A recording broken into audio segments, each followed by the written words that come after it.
Je suis la sergente Audrey Soucy. J'animerai l'événement d'aujourd'hui et je vous fournirai la traduction en français de la présentation, comme l'exige la loi sur les langues officielles du Canada. Des services d'interprétation simultanée en langue de signes américaine seront également offerts par un interprète. I would like to begin by recognizing that the land on which we are gathered here today is Treaty 6 territory, which encompasses the traditional territories of many First Nations and is the homeland of the Métis Nation.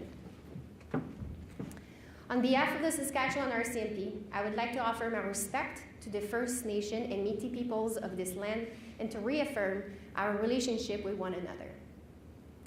I would further like to recognize the leadership and people from all three bands, including Peter Chapman's, Chakastipacing, and James Smith Cree Nation. J'aimerais d'abord souligner que la terre sur laquelle nous sommes réunis aujourd'hui est un territoire visé par le traité numéro 6 qui englobe les territoires ancestraux de nombreuses Premières Nations et constitue le territoire ancestral des Métis. Au nom de la GRC de la Saskatchewan, je tiens à rendre hommage au peuple Métis et des Premières Nations de ce territoire et à réitérer les liens qui nous unissent. Je tiens également à souligner les dirigeants et les membres des 3 conseils de bande, Peter Chapman, la bande Chakastipacing et la Nation Cree de James Smith. As you are aware, today's Saskatchewan RCMP Major Crimes will be presenting a preliminary timeline of the events that occurred on the James Smith Cree Nation and in Weldon, Saskatchewan on September 4th of last year. This presentation was created with the assistance of Indigenous leadership in an effort to ensure the information is presented in a culturally sensitive and trauma-informed manner.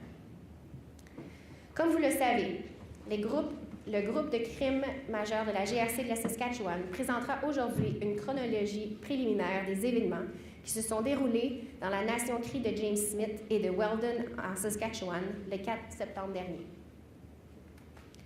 La présentation d'aujourd'hui a été créée en collaboration avec des dirigeants autochtones pour veiller à ce que l'information soit présentée d'une manière qui est adaptée à la culture et qui tient compte des traumatismes. The Saskatchewan Coroner Service was consulted during the creation of this timeline to ensure nothing released in this presentation would interfere with the forthcoming inquests. The Chief Coroner, Clive Weigel, is present today. We are grateful for his support. Le bureau du coroner de la GRC de la Saskatchewan a été consulté lors de l'établissement de la chronologie des événements pour garantir qu'aucune information communiquée dans le cadre de la présentation ne nuira au développement des enquêtes à venir. Le coroner en chef, Clive Weigel, est présent aujourd'hui. Nous lui sommes reconnaissants pour son soutien.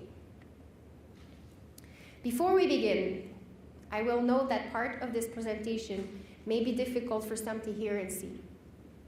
As such, discretion is advised.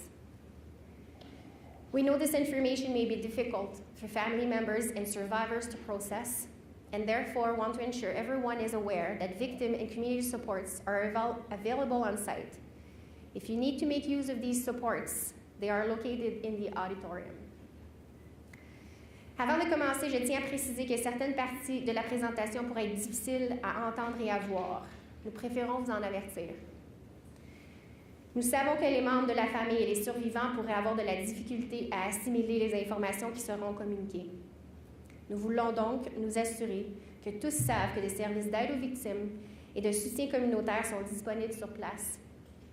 Si vous avez besoin d'aide, les services sont offerts dans l'auditorium.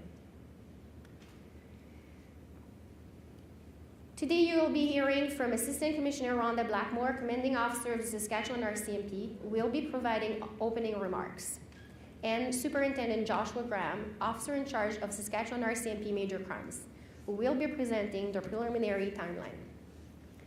We know there will be many questions following the presentation.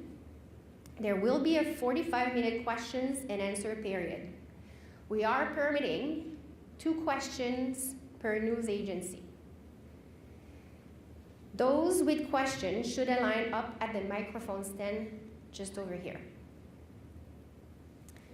Aujourd'hui, vous entendrez la commissaire adjointe Rhonda Blackmore, commandante de la GRC de la Saskatchewan, qui prononcera un mot d'ouverture. et le surintendant Joshua Graham, officier responsable des groupes des crimes majeurs de la GRC de la Saskatchewan, qui présentera la chronologie préliminaire des événements. Nous savons que vous aurez beaucoup de questions après la présentation. Il y aura une période de questions de 45 minutes. Les agences de presse pourront poser 2 questions. Les personnes qui voudront poser des questions sont invitées à faire la file au microphone qui se trouve ici. I will now turn the floor over to Assistant Commissioner Rhonda Blackmore. Je cède maintenant la parole à la commissaire adjointe Rhonda Blackmore. Good morning. I am Assistant Commissioner Rhonda Blackmore, Commanding Officer of the Saskatchewan RCMP. Thank you all for coming today. I am joined by Superintendent Joshua Graham, Officer in charge of Saskatchewan RCMP Major Crimes, who will present you with a preliminary timeline of the tragic events that occurred at James Smith Cree Nation and in Weldon, Saskatchewan on September 4th of last year. But first, I would like to take a moment to acknowledge and honor the victims whose lives were taken as a result of this senseless tragedy, and to all those who were impacted and forever changed by it. We remember Thomas Burns, Carol Burns, Gregory Burns, Lydia Gloria Burns, Bonnie Burns, Earl Burns Sr., Lana Head, Christian Head, Robert Sanderson, Wesley Peterson, and Damien Sanderson. I offer my deepest condolences to every person touched by this inconceivable loss of life and the weight of the heartache that comes with it. I can't even begin to imagine how difficult the last 7 or so months have been, as the survivors, the families, friends, and loved ones of the victims, the communities, our province, and our country are still reeling from this tragedy. And also because we know everyone has been waiting for answers. Answers to what happened, answers as to why it happened. Some of these answers, unfortunately, may never be known. As the police service investigating these senseless acts, we've tried to maintain the delicate balance of keeping the public informed while respecting the privacy and immense grief of the survivors and the families, while also being mindful of not interfering with coroner's inquests and independent reviews that are or will be underway. Yesterday, I and a number of RCMP representatives met with some of the survivors and family members to ensure they were informed about what we will be releasing in today's presentation. The Saskatchewan RCMP remains committed to providing not only information, but ongoing supports to the survivors, the families, and the communities impacted. The Saskatchewan Victim Services Unit, along with officers from our Indigenous Policing Services Unit and Major Crimes, have been working closely with the family members of victims and those affected by this incident from the very beginning. We want to ensure they feel supported, informed, and that they are able to continue processing and healing while awaiting answers to their questions. Part of this support means ensuring a thorough investigation is conducted and allowing the coroner's inquest and independent external reviews to unfold in an open and transparent manner. Everyone impacted by what happened at James Smith Cree Nation and in Weldon deserve answers. In addition to the coroner's inquest and the independent investigation by the Saskatoon Police Service and the Saskatchewan Serious Incident Response Team, an independent officer review was initiated at the request of the Saskatchewan RCMP on September 8th, 2022, and remains underway. The results of this review, which is being conducted by investigators outside of the Saskatchewan RCMP, will be available to the families and the public, but not in advance of the coroner's inquest. Again, this is to maintain the integrity of that important process. The information that we provide here today will not delve into anything that the inquest will address. The preliminary timeline is intended to lay out what our initial investigation determined to be the sequence in which the homicides and attempted murders occurred. The quotes that you will hear as part of the presentation came directly from statements of survivors. Overall, RCMP investigators and specialists documented, examined, and processed 42 different crime scenes, buildings, vehicles, and more as part of this investigation. Over 1,250 investigative tasks have been assigned, and new tasks continue to be identified. 697 exhibits were seized during the course of crime scene processing, and 257 witness interviews were completed by investigators and RCMP Behavioral Sciences Branch experts. It has been and continues to be an incredibly complex and large-scale investigation of what the details are unimaginable. Understandably, there may be parts of this presentation that are difficult to hear. We have previously heard of the heroic actions taken by individuals on September 4th. You will hear again today of individuals who went towards danger to assist and protect others and put themselves at great risk. Some of those individuals paid the ultimate price by losing their lives. Those individuals should be regarded as heroes for the actions they took to save others' lives. They have my deepest respect for those selfless acts. I want to thank the people and leadership of James Smith Cree Nation, Weldon, and surrounding areas for their support during the initial stages of the investigation, and as we continue to investigate this horrific tragedy. I am humbled by the level of support we have received and in awe of the strength and resiliency of these communities as they continue to heal from these unspeakable acts of violence. There have also been many individuals who have helped us during this incident, particularly during the initial response, including local residents, community first responders, victim services workers, and healthcare workers. I want to extend my sincere gratitude for all you have done to assist not only the RCMP, but also the individuals most impacted by this tragedy. Thank you. And finally, I want to thank our officers and employees, all of those who were part of the initial response to our specialized teams, our support personnel, and everyone in between who continues to investigate, ensuring all avenues and possibilities are explored, as well as everyone continuing to provide support to the impacted communities. I can tell you this incident has had a personal impact on many of our employees, who were the first responders to those initial scenes, who processed those scenes, and who have continued to follow up on all aspects of this investigation. Thank you for your commitment and dedication and continuing efforts to answer as many questions as possible for the families and survivors of this tragedy. Thank you. I'll now turn it over to Superintendent Joshua Graham, the officer in charge of our Major Crimes Unit.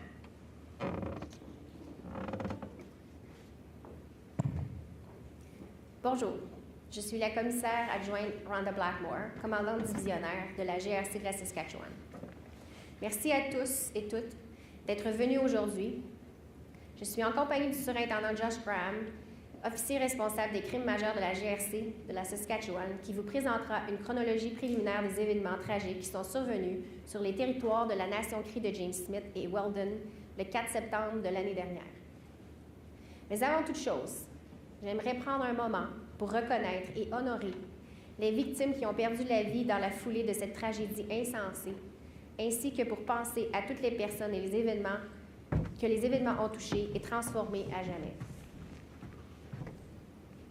En souvenir de Thomas Burns, Carol Burns, Gregory Burns, Lydia Gloria Burns, Bonnie Burns, Earl Burns Sr., Lana Head, Christian Head, Robert Sanderson, Wesley Peterson, and Damien Sanderson. J'offre mes plus sincères condoléances à toutes les personnes touchées par ces pertes de vie inconcevables et par l'immense souffrance qui les accompagne. Je n'arrive même pas à imaginer à quel point les quelques 7 derniers mois ont été difficiles. Je sais que les survivants, les familles, les amis et les proches des victimes, les collectivités, notre province, ainsi que tout le pays peinent encore à se relever de cette tragédie. Et je sais aussi que tout le monde attend des réponses depuis longtemps. Tout le monde veut des explications sur ce qui s'est passé et savoir pourquoi ces événements ont eu lieu. Malheureusement, il se peut que certaines de ces questions restent sans réponse à jamais.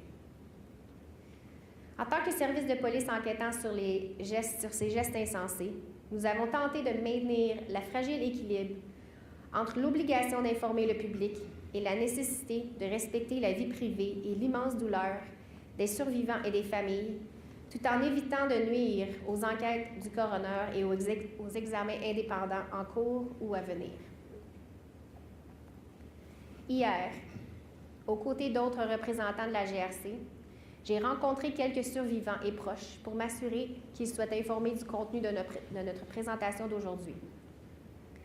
La GRC de la Saskatchewan reste déterminée à fournir non seulement des renseignements, mais aussi un soutien constant aux survivants, aux familles et aux collectivités touchées.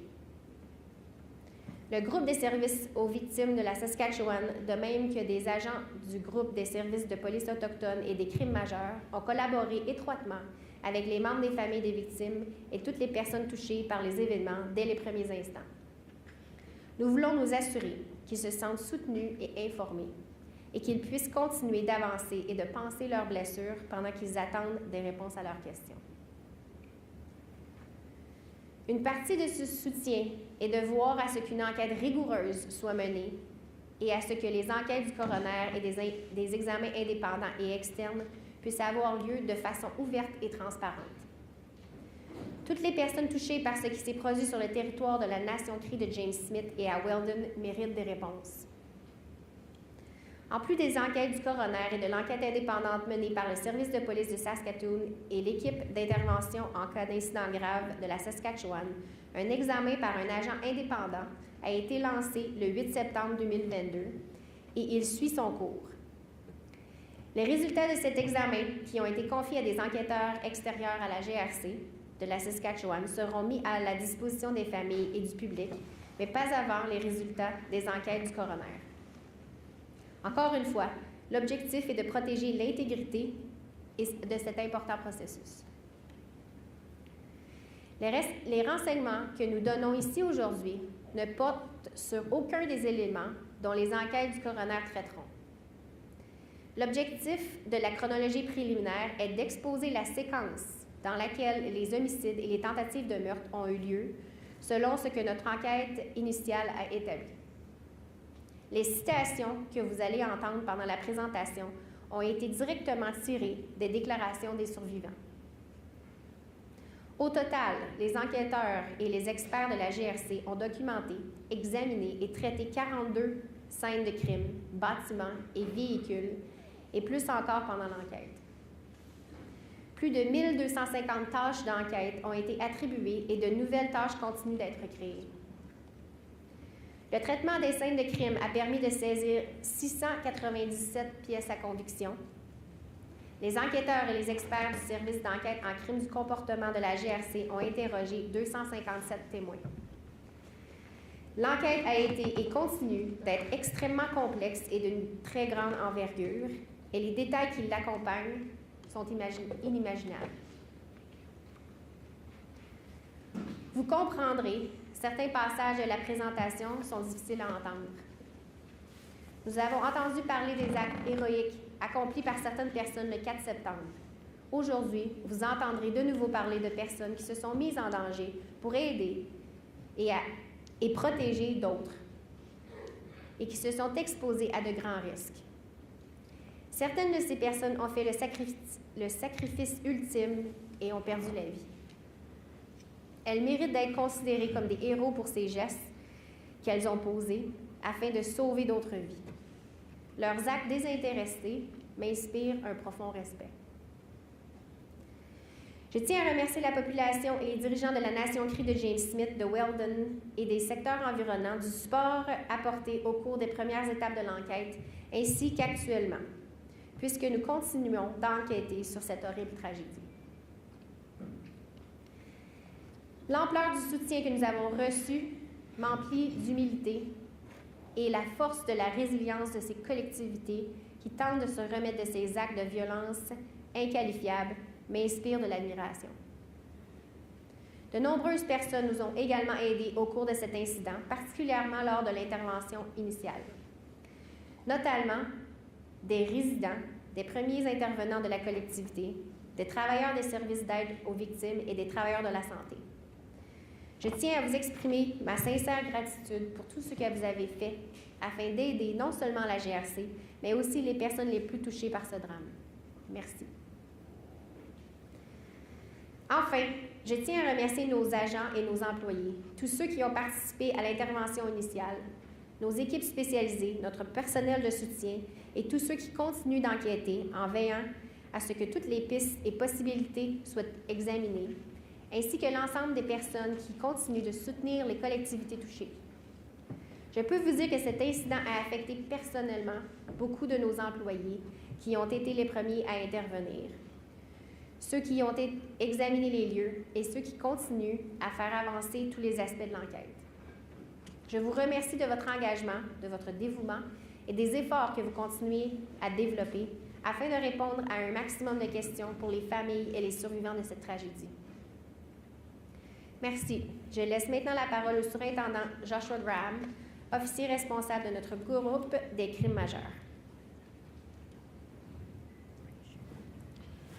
Thank you, ma'am. Hello, everyone, and thank you for coming today. I'm Superintendent Joshua Graham, officer in charge of the Saskatchewan RCMP Major Crimes. It's the Major Crimes branch, in conjunction with some of the RCMP's other specialized teams, such as our General Investigation Team, Forensic Identification Sections, that has the responsibility for the investigation into what happened on the James Smith Cree Nation and in Weldon on September 4th of 2022. It's our investigators, analysts, and support personnel who put together the presentation we're about to go through.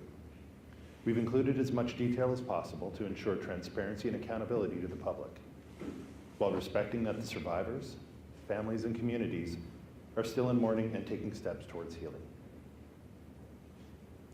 This is quite a lengthy presentation, and like Sergeant Susie said, it may be difficult for some to go through. Again, to those of you present today and watching, there are supports available in the auditorium if you need them, as well elsewhere in your communities.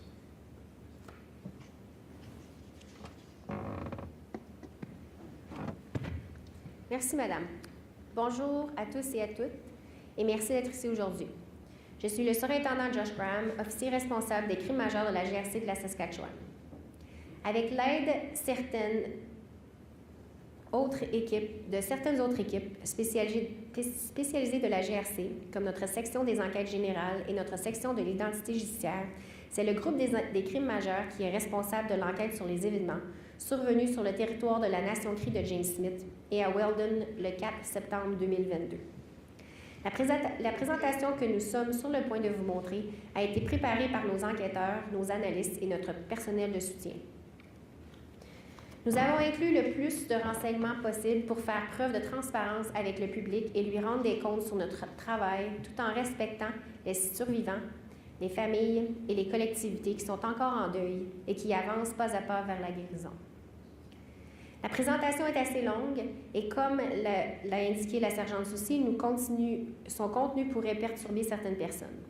Une fois de plus, j'aimerais indiquer à toutes les personnes présentes aujourd'hui que des services de soutien sont présents dans la salle en cas de besoin.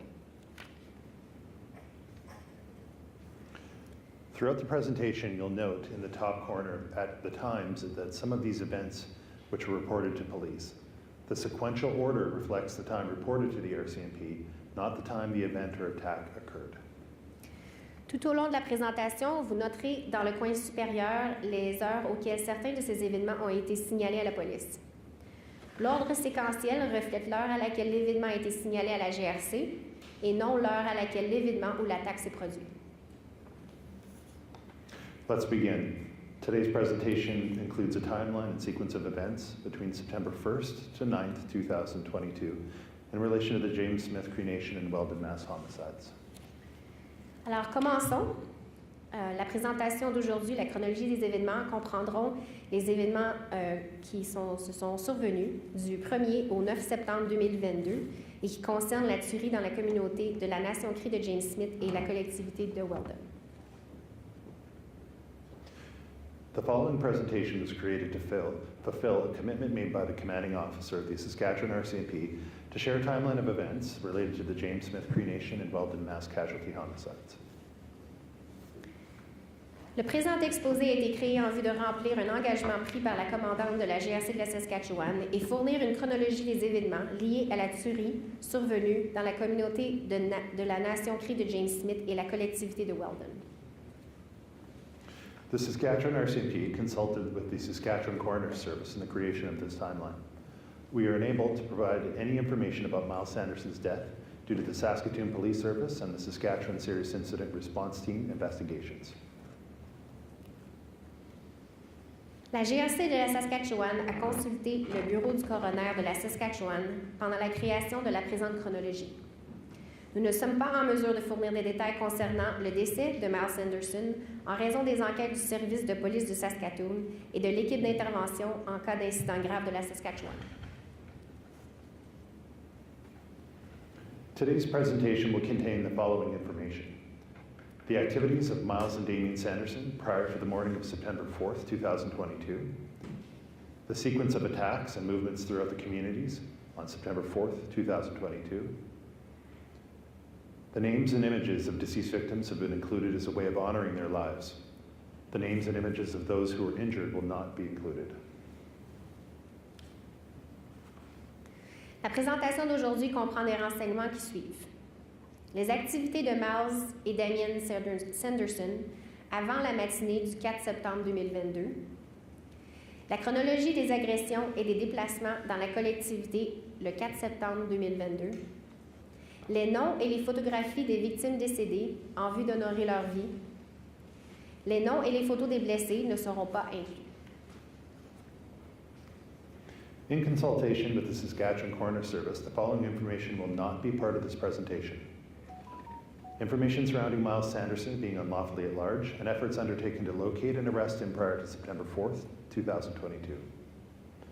Correctional Service of Canada information, Parole Board of Canada information, and release decisions. The police response to the attack once in the community. Specific details about what occurred at each location and inside each residence on September 4th, 2022. And information relating to the cause and manner of the victims' deaths. And information detailing the arrest of Miles Sanderson, his cause and manner of death, and any aspects of the Saskatoon Police Service and Saskatchewan Serious Incident Response Team's investigations. En consultation avec le bureau du coroner de la Saskatchewan, les renseignements qui suivent ne feront pas partie du présent exposé. Tout renseignement concernant le fait que Miles Sanderson était illégalement en liberté et les efforts déployés pour le retrouver et l'arrêter avant le 4 septembre 2022. Tout renseignement concernant le Service correctionnel du Canada et tout renseignement et toute décision en matière de mise en liberté concernant la Commission des libérations conditionnelles du Canada. L'intervention policière en réponse à l'incident, une fois dans la communauté. Tout détail précis concernant ce qui est survenu à chaque emplacement et dans chaque résidence le 4 septembre 2022, de même que tout renseignement concernant la cause et les circonstances du décès des victimes. Tout renseignement concernant l'arrestation de Miles Sanderson, la cause et les circonstances de son décès et tout aspect des enquêtes du service de police de Saskatoon et de l'équipe d'intervention en cas d'incident grave de la Saskatchewan. At this time, there is no evidence to support the involvement of any other suspects relating to the tragedy which occurred in September of 2022. The Saskatchewan RCMP remains committed to investigating all aspects of this investigation, including any new information or rumors. Every piece of information will be thoroughly investigated. À ce moment, aucune preuve n'appuie la participation de tout autre suspect à la tragédie survenue en septembre 2022. La GRC de la Saskatchewan est déterminée à enquêter sur tous les aspects de l'incident, y compris sur toute nouvelle information ou rumeur. Chaque élément d'information fera l'objet d'une enquête approfondie. The following part of the presentation deals with the overview of the involved locations that I'll be speaking about. Les aperçus, nous vous donnerons un aperçu des lieux concernés dans la prochaine présentation. This is a snapshot of the province of Saskatchewan. To put in perspective the geographical area of which events occurred between September 4th and 9th, 2022. In this map, we have highlighted the area in which the events took place. You will see the city of Prince Albert at the top of the map, followed by Melfort to the right of the map. The red star indicates the approximate location of James Smith Cree Nation. The green star indicates the approximate location of the community of Weldon. The blue square is the area in which other events occurred, including witness sightings of Miles Sanderson, the location of the abandoned black Nissan Rogue, as well as the location of the theft of the white Chevy Avalanche. The yellow star is the approximate location of where Miles Sanderson was apprehended while driving the stolen white Chevy Avalanche. Voici un aperçu de la province de la Saskatchewan pour mettre en contexte la région géographique où se sont déroulés les événements survenus entre le 4 et 9 septembre 2022. Sur la carte, nous avons mis en évidence le secteur où les événements sont survenus. On peut voir la ville de Prince-Albert dans le coin de la carte, puis de Melfort à la droite de la carte. L'étoile rouge montre approximativement où se trouve la nation Cree de James Smith. L'étoile verte montre approximativement où se trouve la collectivité de Weldon. Le carré bleu montre le secteur où les autres événements sont survenus, y compris où des témoins ont vu Miles Sanderson. L'emplacement où se trouvait la Nissan Rogue noire abandonnée, de même que le lieu où le Chevrolet Avalanche blanc a été volé. L'étoile jaune montre le lieu approximatif où Miles Sanderson a été arrêté lorsqu'il était au volant du Chevrolet Avalanche blanc volé. From an aerial perspective, this map shows the areas of investigative significance on the James Smith Cree Nation.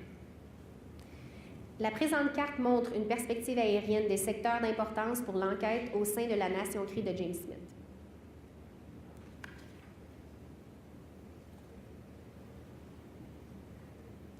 The following slides deal with the events prior to September 4th, 2022, starting on Thursday, September 1st, 2022. That time, Miles Sanderson traveled to James Smith Cree Nation and was involved in selling and distributing cocaine in the community over the next 24 hours. Nous commencerons avec les activités avant le 4 septembre 2022, commençant par le jeudi 1er septembre 2022.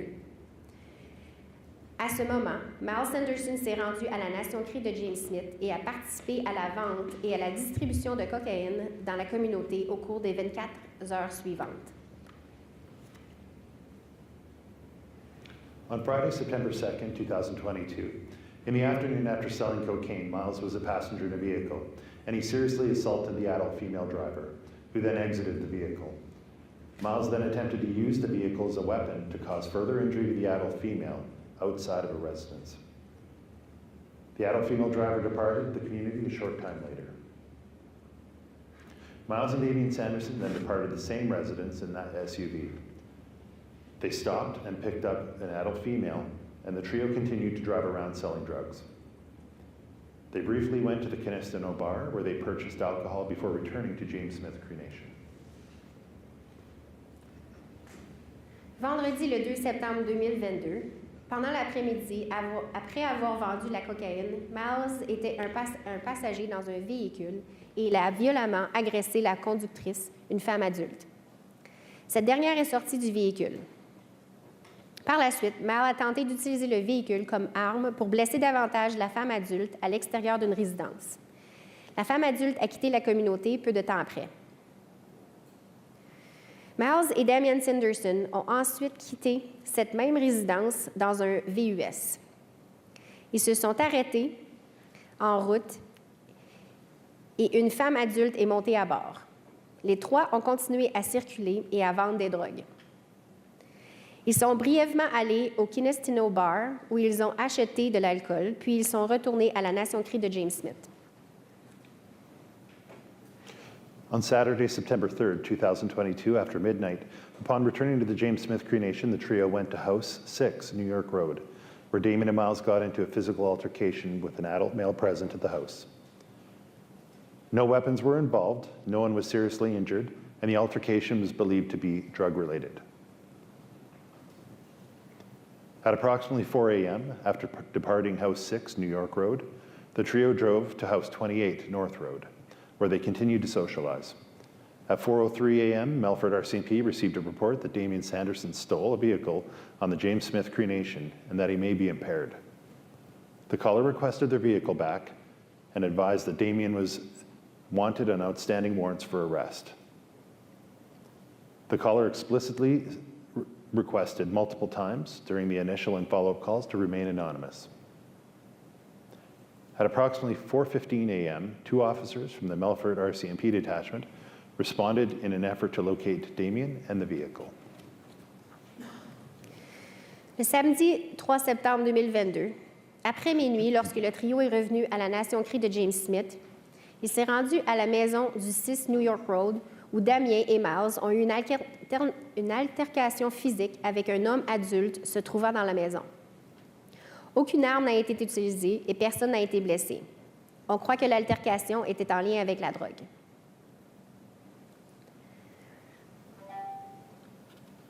Après avoir quitté la maison du 6 New York Road aux environs de 4 heures, le trio a roulé jusqu'à la maison du 28 North Road et ils ont continué à socialiser tous les trois.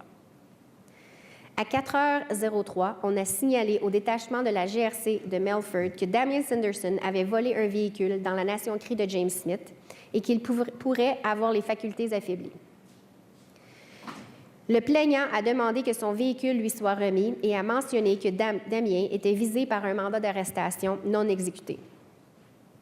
Pendant l'appel initial et des appels de suivi, le plaignant a expressément demandé à plusieurs reprises de conserver l'anonymat. À environ 4h15, 2 agents du détachement de la GRC de Melfort sont intervenus afin de localiser Damien et le véhicule.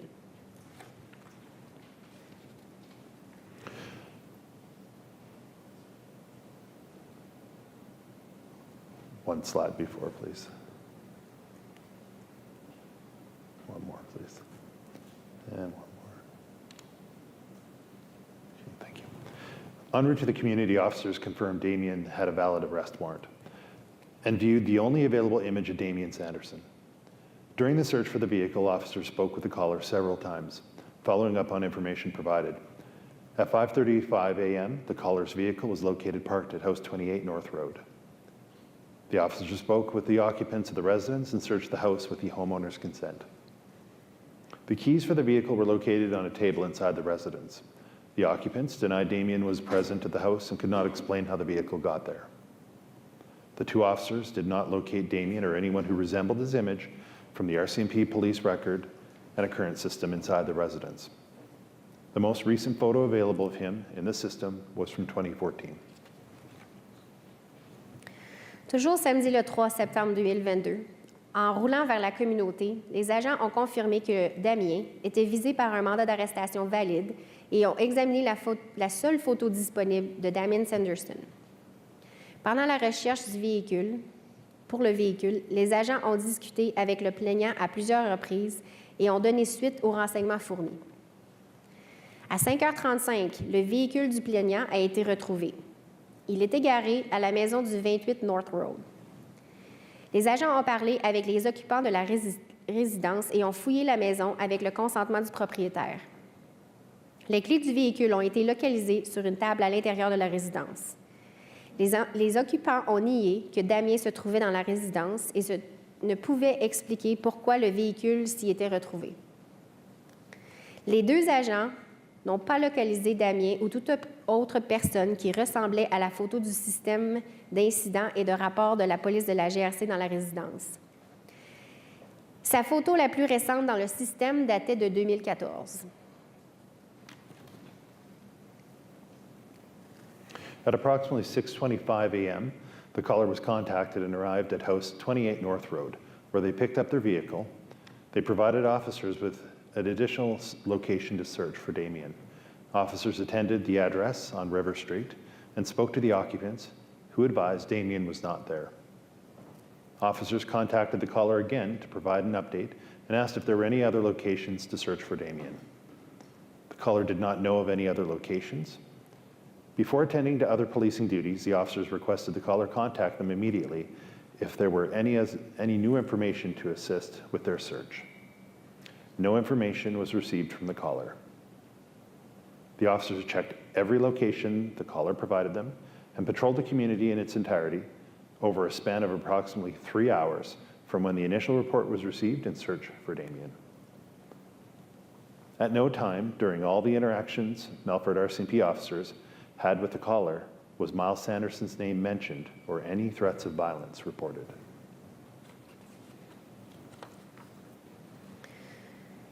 À approximativement 6h25, le plaignant fut contacté et est venu chercher son véhicule à la maison du 28 North Road.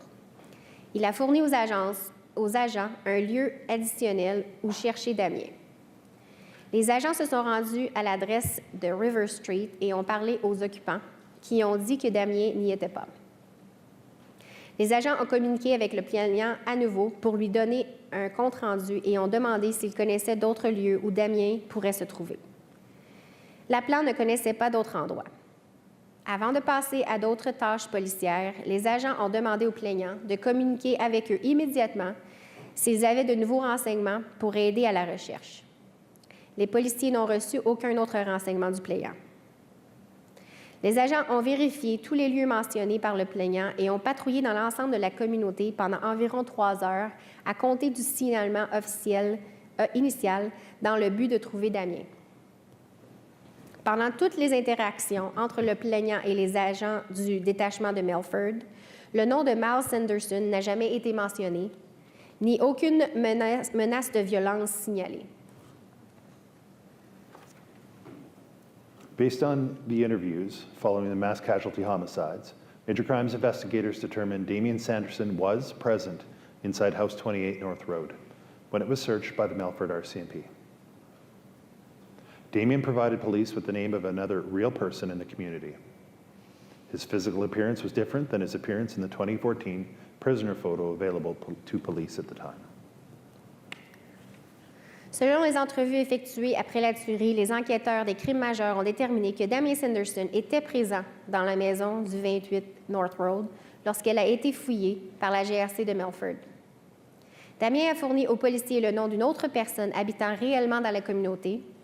Son apparence physique était différente de celle sur sa photo de prisonnier datant de 2014 dont disposaient les policiers.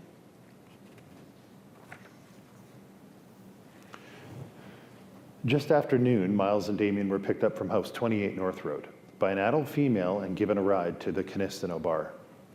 At approximately 1:30 p.m., Miles and Damien were dropped off and spent several hours walking between several houses on Edward Burns Avenue. Around 5 p.m., Damien and Miles went to House 617 Edward Burns Avenue, and Miles said he was there for, quote, one body, Gregory Burns. Someone inside the residence invited Gregory Burns over. Upon arrival, Gregory was physically assaulted by Miles and Damien. No weapons were involved and no one was seriously injured. Tout juste après-midi, une femme adulte est venue chercher Miles et Damien à la maison du 28 North Road et les a reconduits au Canistino Bar. À environ 13h30, Miles et Damien ont été déposés et ont passé plusieurs heures à marcher entre plusieurs maisons de l'Edward Burns Avenue. À environ 17h, Damien et Miles se sont rendus à la maison du 617 Edwards Burns. Et Miles a dit qu'il s'y était rendu pour un seul corps, celui de Gregory Burns. Une personne dans la résidence invita Gregory Burns à s'y rendre. Lorsque ce dernier est arrivé, Miles et Damien l'ont agressé physiquement. Aucune arme n'a été utilisée et personne n'a été blessé grièvement. On Saturday, September 3rd, 2022, starting at approximately 6 p.m., shortly after the assault of Gregory Burns, Miles and Damien separated for several hours. Miles remained on James Smith Cree Nation, and Damien Sanderson and 2 other adult males went to the Canistino bar. While at the bar, Damien told an adult female acquaintance that he and Miles, quote, have a mission to do, and that, quote, people would hear all about it in the next few hours. Before midnight, Damien returned to the James Smith Cree Nation and met up again with Miles. The pair walked to House 20, Melrose Place. Inside this residence, they physically assaulted an adult male. No weapons were involved. No one was seriously injured.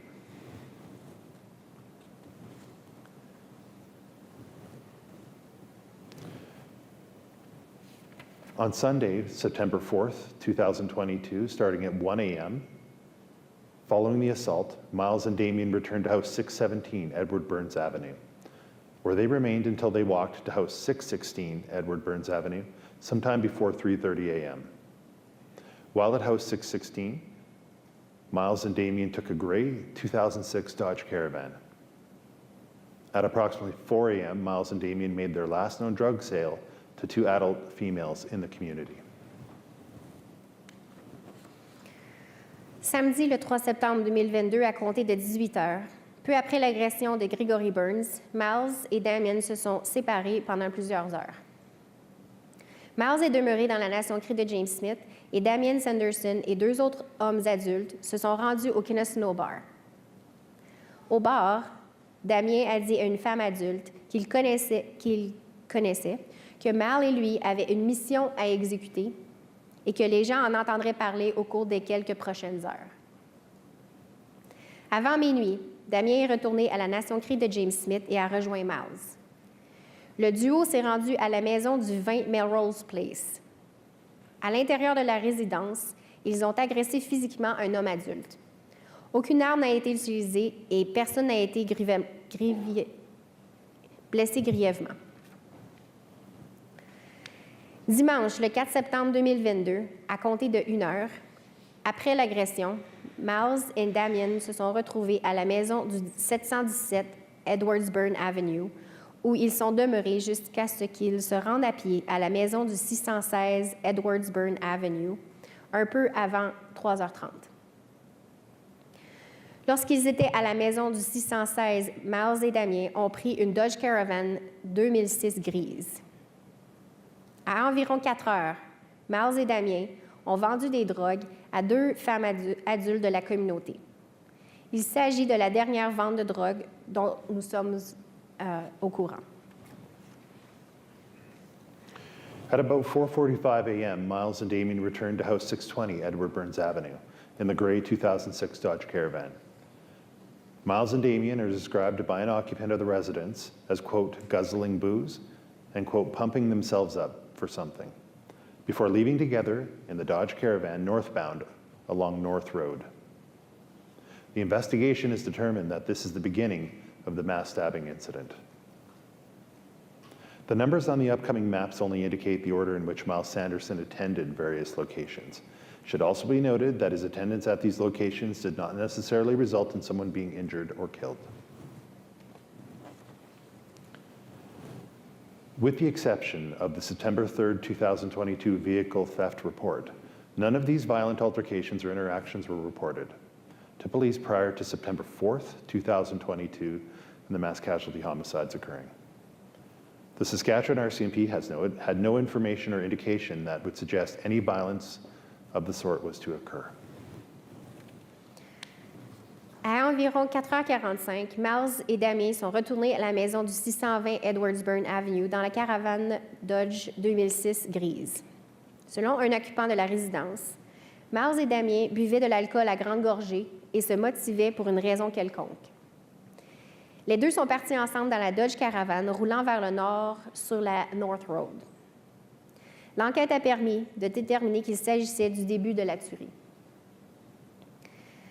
C'est à noter que les numéros sur la carte à venir servent seulement à indiquer l'ordre dans lequel Miles Sanderson s'est rendu aux divers lieux.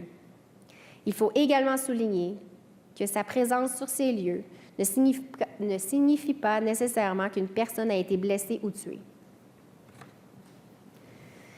À l'exception du signalement du vol du véhicule le 3 septembre 2022, aucune de ces altercations ou interactions violentes n'avait été signalée à la police avant la tuerie du 4 septembre 2022. La GRC de la Saskatchewan ne disposait d'aucune information indiquant que de la violence allait se produire. We've reached the halfway point to the presentation and we'll break for a brief 15-minute intermission. As the presentation is quite lengthy, we ask you to return to your seats in 15 minutes so we can immediately resume the presentation. Nous sommes maintenant à la mi-chemin de la présentation et nous prendrons une brève pause de 10 minutes. Puisque la présentation est assez longue, nous vous demandons de bien vouloir regagner votre siège en 10 minutes afin que nous puissions reprendre immédiatement la présentation. Merci.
It's at this point of the presentation that we will begin to speak about the events that transpired. The material that we are about to present contains photographs and detail of the attacks on September 4th, 2022. This content may be triggering to some in the audience. Please remember, victim services are available on site and are located in the auditorium to provide immediate support if needed. C'est à ce moment-ci de la présentation que nous commencerons à parler des événements qui sont survenus. Le matériel que nous allons présenter comprend des photos et des détails des agressions du 4 septembre 2022. Ce contenu pourrait susciter de vives émotions chez certains. N'oubliez pas que des services aux victimes sont disponibles sur la place. Vous pouvez recevoir un soutien immédiat dans l'auditorium en cas de besoin. Superintendent Graham will now continue with the presentation, which will be followed by a 45-minute question and answer period. La présentation du surintendant Graham suivra, puis il y aura une période de 45 minutes de questions.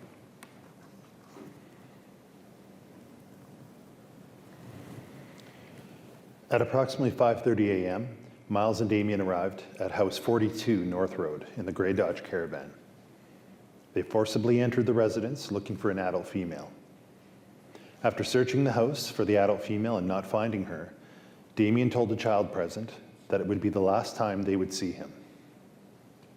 Damien took a cell phone and he and Miles left in the gray Dodge Caravan.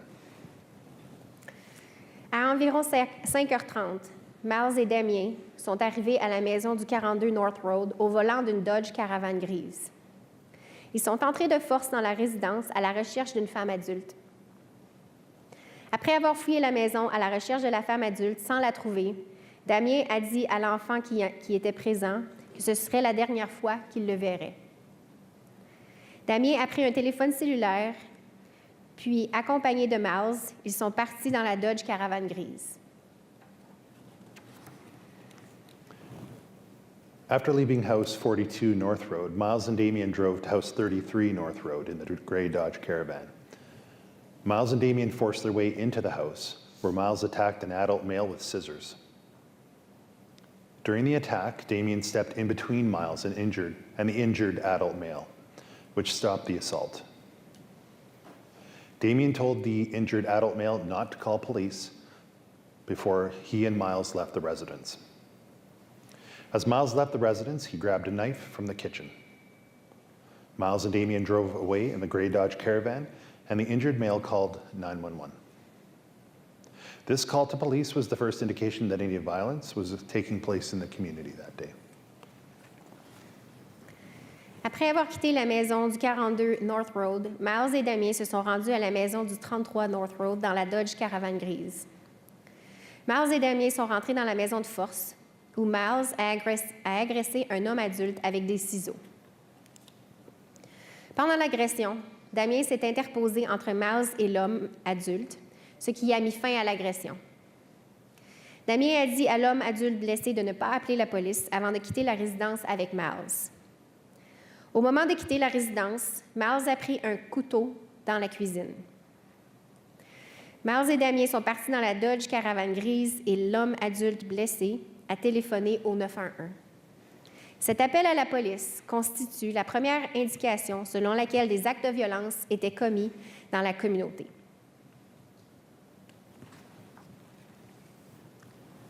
On-call Melfort RCMP officers received the initial complaint at 5:40 a.m., who then departed their homes and attended the Melfort detachment to pick up required police equipment. At 5:52 a.m., RCMP officers departed the city of Melfort in police vehicle Alpha 430. In the responding vehicle, the RCMP WatchGuard video records the speed as 178 kilometers per hour. At 6:18, RCMP officers arrived in the James Smith Cree Nation and began the investigation into the attacks, while also providing medical assistance. Additional RCMP officers were called to help. All further information surrounding the RCMP's response while in the community to the mass casualty homicides will be detailed in the Saskatchewan Coroner Service inquests. Les agents sur appel du détachement de la GRC de Melfort ont reçu la plainte initiale à 5h40. Ils ont alors quitté leur domicile pour se rendre au détachement de Melfort et y prendre l'équipement de police nécessaire. À 5h52, les agents de la GRC ont quitté la ville de Melfort à bord d'un véhicule de police Alpha 430. Dans le véhicule d'intervention, la vidéo de bord du véhicule de la GRC enregistra une vitesse de 178 km/h. À 6h18, les agents de la GRC sont arrivés dans la Nation Cree de James Smith et ont commencé à enquêter au sujet des agressions tout en fournissant un aide médicale. D'autres agents de la GRC ont été appelés en renfort. Toute autre information concernant la réponse de la GRC sera détaillée dans le rapport du coroner des services indépendants. The investigation has determined that after Miles and Damien left House 33 North Road, there was an altercation between them inside the gray Dodge Caravan. Physical evidence confirming this was collected from the road, inside the van, and from Damien Sanderson's body. Based on the scene examination and the investigation, we've determined that in an effort to escape the attack inside the van, Damien fled from the vehicle and ran into the nearby bushes and trees, where he later died. Damien Sanderson's body was discovered on September 5th at 11:25 a.m. while crime scene investigators were examining and processing bloodstained clothing located along North Road. Damien's body was located the next morning after continued investigation led to a search in the tall bushes and trees in the area.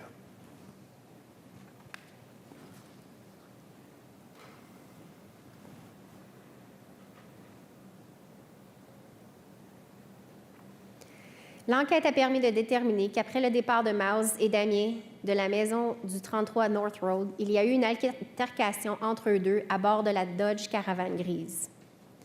Des preuves matérielles à l'appui ont été recueillies sur le chemin, dans la fourgonnette et sur le corps de Damien Sanderson. Selon l'examen des lieux, les enquêtes ont déterminé qu'afin de fuir l'agression à l'intérieur de la mini-fourgonnette, Damien a pris la fuite à pied dans les buissons et les arbustes, où il a succombé à ses blessures plus tard. Le corps de Damien Sanderson a été découvert le 5 septembre à 11h25 lorsque les enquêteurs en scène de crime examinaient et traitaient des vêtements tachés de sang le long de North Road. Le corps de Damien a été retrouvé le matin suivant après qu'une enquête soutenue ait entraîné une recherche dans les buissons et les arbustes.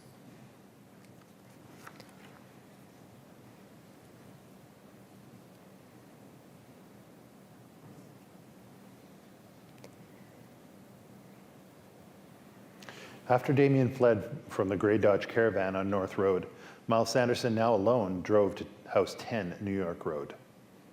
Miles crashed the gray Dodge Caravan into the front of the house, and after unsuccessfully attempting to enter the front door, he kicked open the back door and entered the house.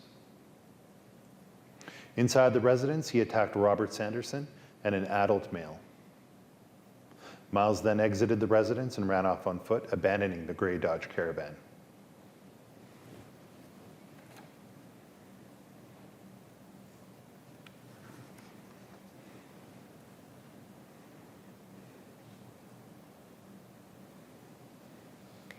Après que Damien s'est enfui de la Dodge Caravan grise sur le North Road, Miles Sanderson, désormais seul, s'est rendu à la maison du 10 New York Road. Miles a heurté l'avant de la maison avec la Dodge Caravan grise et après avoir tenté en vain d'entrer par la porte avant, a défoncé la porte arrière à coups de pied et est entré dans la maison. À l'intérieur de la résidence, il a agressé Robert Sanderson et un homme adulte. Ensuite, Miles a quitté la résidence à pied et a abandonné la Dodge Caravan grise.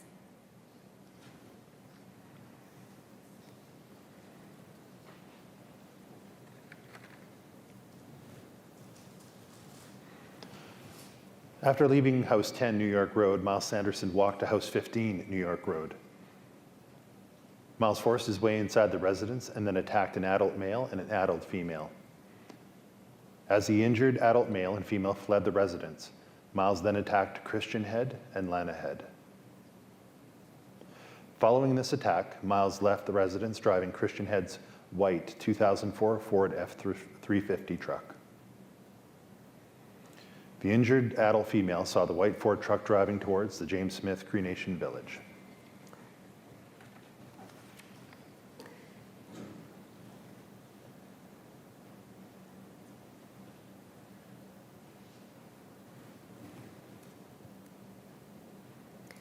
Après avoir quitté la maison du 10 New York Road, Miles Sanderson a marché jusqu'à la maison du 15 New York Road. Miles est entré dans la résidence de force, puis a agressé un homme et une femme adulte. L'homme et la femme adulte blessés ont quitté la résidence, puis Miles s'en est pris à Christian Head et à Lana Head. Après cette agression, Miles a quitté la résidence au volant de la camionnette Ford F350 2004 blanche de Christian Head. La femme adulte blessée a vu la camionnette Ford blanche se diriger vers le village de la Nation Cree de James Smith.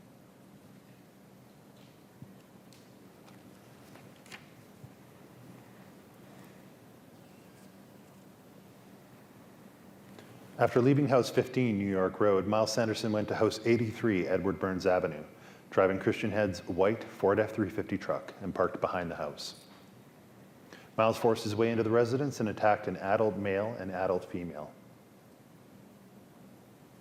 Both the injured adult male and female fled the residence, and fearing Miles may attempt to chase them in the truck, they removed the keys. Miles then departed the residence on foot and was seen walking towards Bonnie and Gregory Burns' residence. Après avoir quitté la maison du 15 New York Road, Miles Sanderson s'est rendu à la maison du 83 Edwards Burns Avenue, au volant de la camionnette Ford F-150 blanche de Christian Head. Il a garé la camionnette derrière la maison. Miles est entré de force dans la maison et a agressé un homme et une femme adulte. L'homme et la femme adulte blessés ont fui la résidence et comme ils craignaient que Miles tente de les pourchasser dans la fourgonnette, ils en ont retiré les clés. Miles a ensuite quitté la résidence à pied. On l'a vu marcher vers la résidence de Bonnie et Gregory Burns.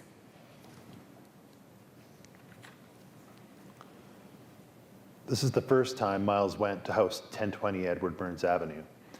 After leaving House 83 Edward Burns Avenue, Miles walked to House 1020 Edward Burns Avenue, Bonnie and Gregory Burns' residence. Miles entered the residence through a window and attacked Bonnie Burns, Gregory Burns, and two male youths. Gregory Burns ran outside, where he later died.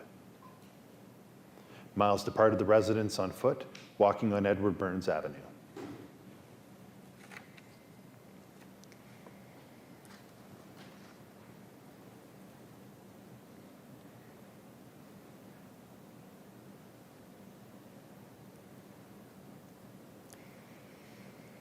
Ceci est la première fois que Miles se rend à la résidence du 1020 Edwards Burn Avenue. Après avoir quitté la maison du 83 Edwards Burn Avenue, Miles a marché jusqu'à la maison du 1020 Edwards Burn Avenue, à savoir la résidence de Bonnie et Gregory Burns. Miles est entré dans la résidence par une fenêtre et a agressé Bonnie Burns, Gregory Burns et les deux jeunes hommes. Gregory Burns a couru vers l'extérieur, où il est mort plus tard. Miles a quitté la résidence à pied, marchant le long de l'Edward Burns Avenue.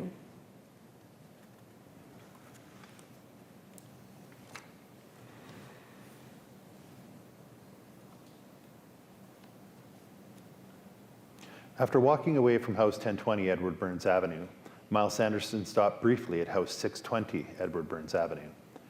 An occupant of the house described Miles as, quote, bloody, saying something about, quote, 10 bodies, and he was carrying a knife. Miles demanded keys to a vehicle, which the occupant refused to provide. Miles told the occupant they were, quote, lucky, and no one was injured at this residence. Miles departed the residence on foot and was seen walking towards Angus McLean Drive. Après avoir quitté à pied la résidence du 1020 Edwards Burns Avenue, Miles Sanderson est brièvement arrêté à la maison du 620 Edward Burns Avenue. Un occupant de la maison a déclaré que Miles était couvert de sang et qu'il disait quelque chose au sujet de 10 cadavres et qu'il avait un couteau.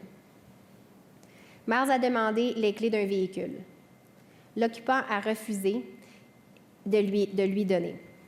Miles a dit à l'occupant qu'il était chanceux et personne n'a été blessé à cette résidence. Miles a quitté la résidence à pied et on l'a vu marcher vers l'Angus McLean Drive. Miles walked to house 1015 Angus McLean Drive and forced his way inside. Miles demanded the keys to a vehicle and told the occupant of the residence not to, quote, make things harder than they already are. Miles grabbed the keys and left the residence driving a white 2011 GMC Terrain.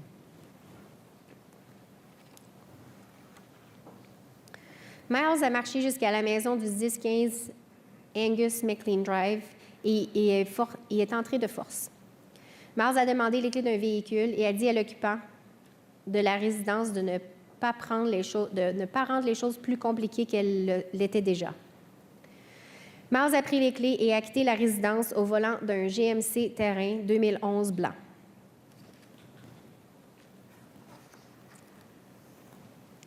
After leaving house 1015 Angus McLean Drive, Miles drove the white GMC Terrain to house 17 North Road. The occupants of the residence observed the white GMC Terrain pull into the yard and Miles exit the vehicle. Miles forced his way into the house and immediately attacked Earl Burns and an adult female. Miles ran out of the residence and was followed by Earl.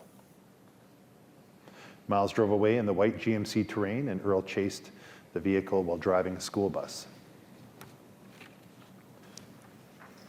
Après avoir quitté le 1015 Angus McLean Drive, Miles a conduit le GMC Terrain blanc jusqu'à la maison du 17 North Road.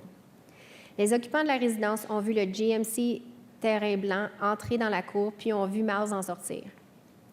Miles s'est introduit de force dans la maison et a tout de suite attaqué Earl Burns et une femme. Miles est sorti de la résidence en courant avec Earl à ses trousses. Miles a pris la fuite à bord du GMC Terrain blanc. Earl, au volant d'un autobus scolaire, a poursuivi le véhicule. Following the attack at House 17 North Road, Earl Burns Sr. chased the white GMC south on North Road in the school bus. The bus was later located in the ditch on the south side of North Road, and Earl was found deceased inside.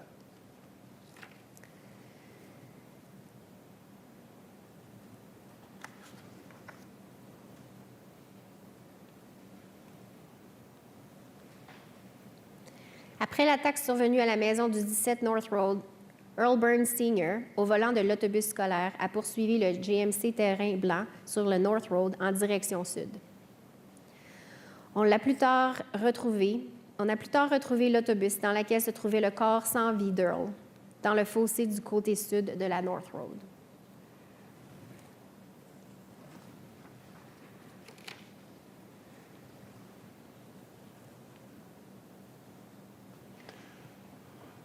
Following the attack at House 17 North Road and the school bus chase, Miles drove the white GMC Terrain to House 33 Abel McLeod Street. Miles entered the residence through the back door and attacked Thomas Burns, Carol Burns, and two adult males.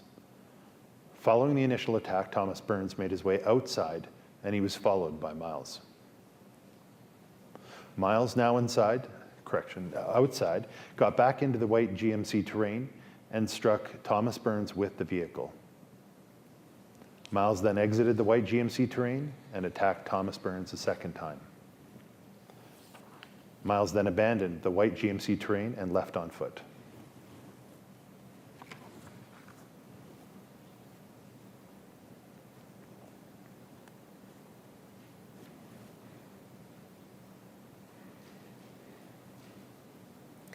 Après l'attaque survenue à la maison du 17 North Road et à la poursuite par l'autobus scolaire, Miles s'est rendu à la maison du 33 Abel McLeod Street à bord du GMC Terrain blanc. Miles est entré dans la résidence par la porte arrière et a attaqué Thomas Burns, Carol Burns, ainsi que deux hommes. Après avoir été attaqué une première fois, Thomas Burns a réussi à sortir de la maison. Miles l'a suivi.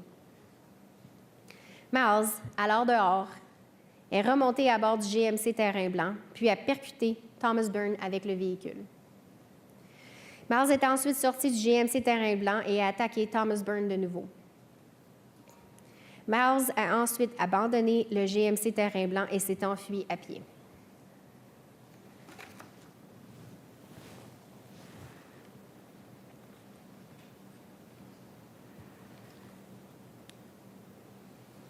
This is the first time that Miles went to House 19 Melrose Place that day. After walking away from House 33 Abel McLeod Street, Miles went to House 19 Melrose Place. He knocked on the door and was led inside the house by an adult male. Several of the occupants inside the residence heard Miles talk about the number of, quote, bodies he had so far, and described him as wearing blood-stained clothing and carrying a knife. Miles attempted to attack 2 adult males inside the house, but only injured 1. Miles then left the residence on foot.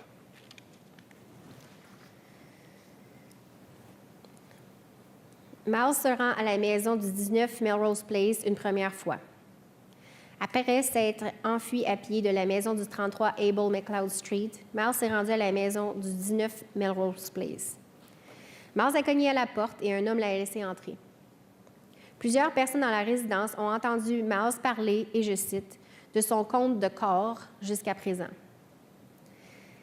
Elles ont affirmé qu'il y avait du sang sur ses vêtements et qu'il était armé d'un couteau. Miles a tenté d'attaquer 2 hommes dans la maison, mais n'en a blessé qu'un. Miles a ensuite quitté la résidence à pied. After walking away from House 19 Melrose Place, Miles walked over to the house, number 10 Angus McLean Drive. Miles knocked on the door, and when it was answered by an adult male, they had a short conversation. Miles was described as having blood on his face and clothing, and that he was holding a knife. Miles asked for the key to a vehicle and asked, quote, "Want to know how many bodies I got tonight?" The adult male attempted to shut the door and was attacked by Miles. The injured male retreated inside the residence, and Miles left on foot.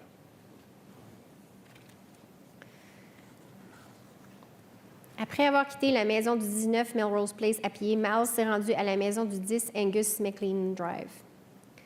Miles a cogné à la porte, puis un homme lui a ouvert. Ils ont eu une courte conversation.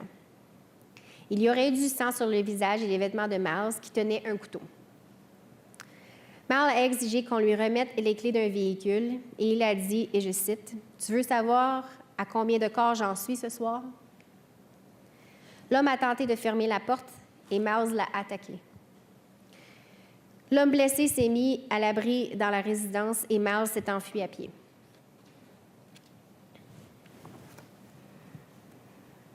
After walking away from House 10 Angus McLean Drive, Miles went back to House 19 Melrose Place. The door was locked and Miles forced his way inside. He was confronted by an adult female who would not allow him to hurt anyone else inside. Miles demanded keys to her vehicle, but left on foot without them. Après avoir quitté la maison du 10 Angus McLean Drive à pied, Miles s'est retrouvé à la maison du 19 Melrose Place. La porte était verrouillée. Miles s'est introduit de force dans la maison. Une femme lui a tenu tête. Elle refusait de le laisser blesser d'autres occupants. Miles a ordonné à la femme de lui remettre les clés de son véhicule, mais il a pris la fuite à pied, les mains vides. After leaving House 19 Melrose Place, Miles walked over to House 58 George Burns Lane. Miles forced his way into the residence and demanded keys to a vehicle from an adult female occupant. The adult female provided Miles with the keys to a 2014 red Dodge Caravan. And after receiving them, he attacked the adult female and another adult male inside the residence. Miles departed the residence and drove away in the red Dodge Caravan. Après avoir quitté la maison du 19 Melrose Place, Miles s'est rendu à pied à la maison du 58 George Burns Lane. Miles s'est introduit de force dans la résidence et a ordonné à une femme à l'extérieur de lui remettre les clés d'un véhicule. La femme lui a remis les clés d'une Dodge Caravan 2014 rouge. Une fois les clés en main, Miles a attaqué la femme en question et un autre homme à l'intérieur de la résidence. Miles est sorti de la résidence et a pris fuite à bord de la Dodge Caravan rouge.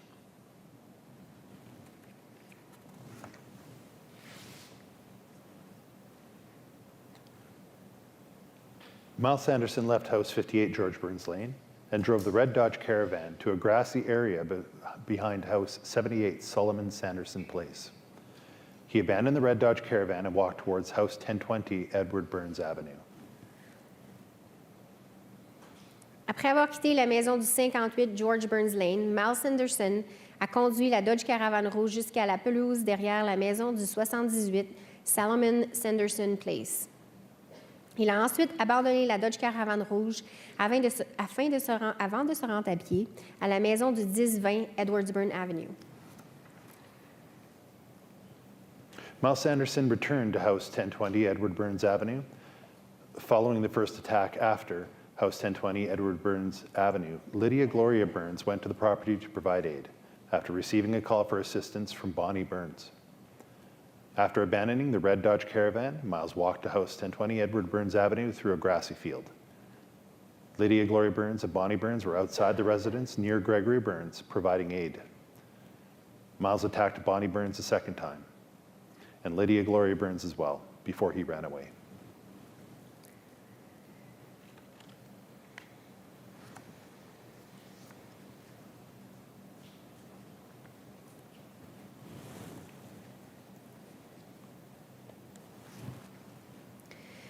Miles Sanderson est retourné à la maison du 1020 Edward Burns Avenue.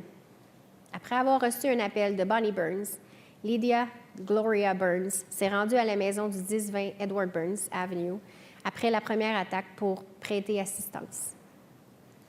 Après avoir abandonné la Dodge Caravan rouge, Miles a marché jusqu'à la maison du 1020 Edward Burns Avenue en passant par le champ d'herbe. Lydia Gloria Burns et Bonnie Burns se trouvaient à l'extérieur du domicile auprès de Gregory Burns, à qui elle venait en aide. Miles a attaqué Bonnie Burns une deuxième fois et Lydia Gloria Burns avant de prendre la fuite.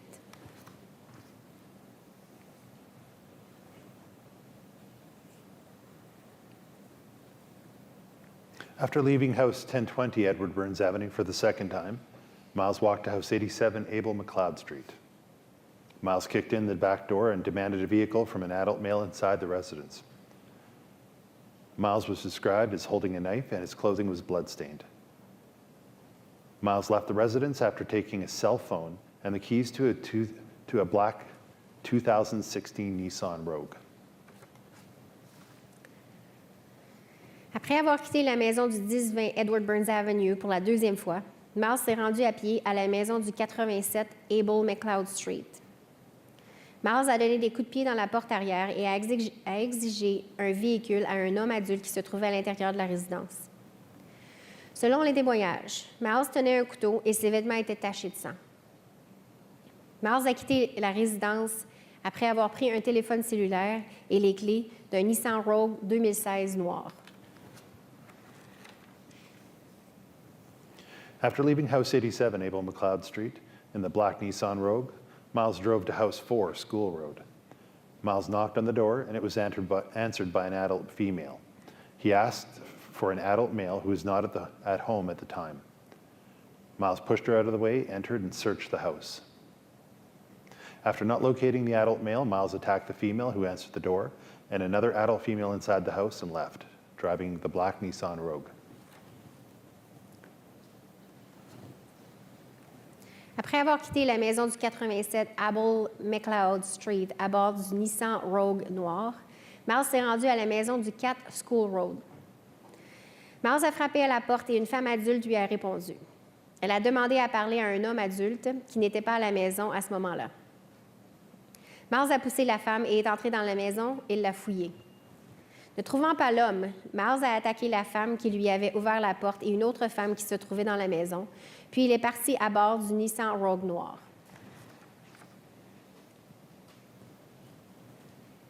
After leaving House 4 School Road in the black Nissan Rogue, Miles Sanderson drove to the community of Kinistino.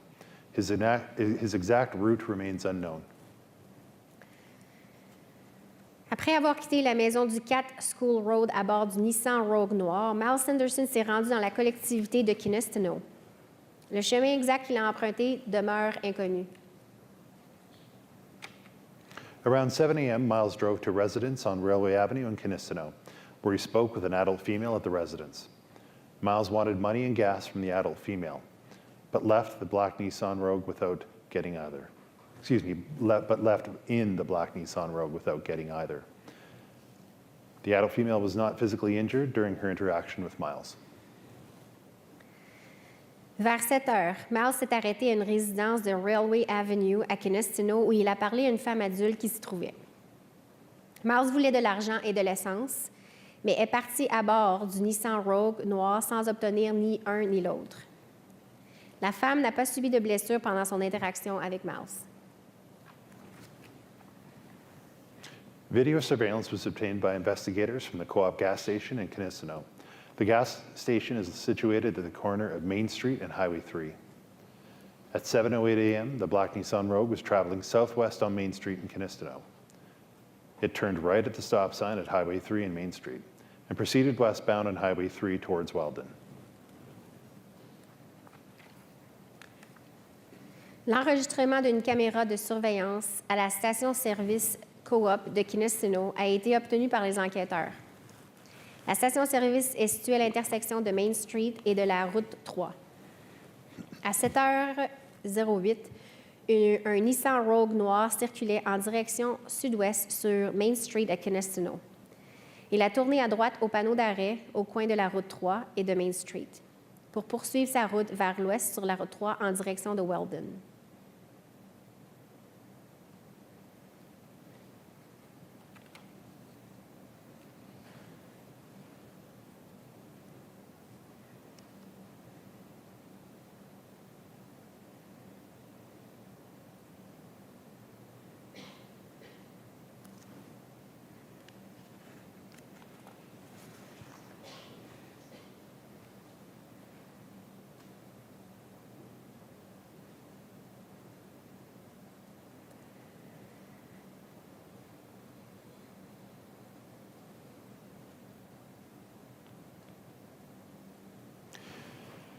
After leaving Kinistino, Miles drove the black Nissan Rogue to Weldon and stopped at 74 Central Street, the residence of Wesley Peterson.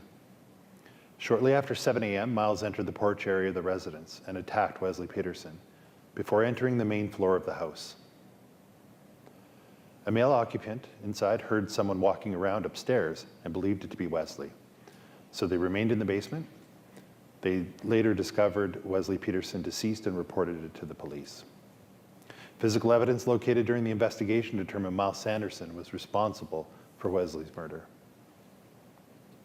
Miles left the residence and drove around the community in Weldon in the black Nissan Rogue.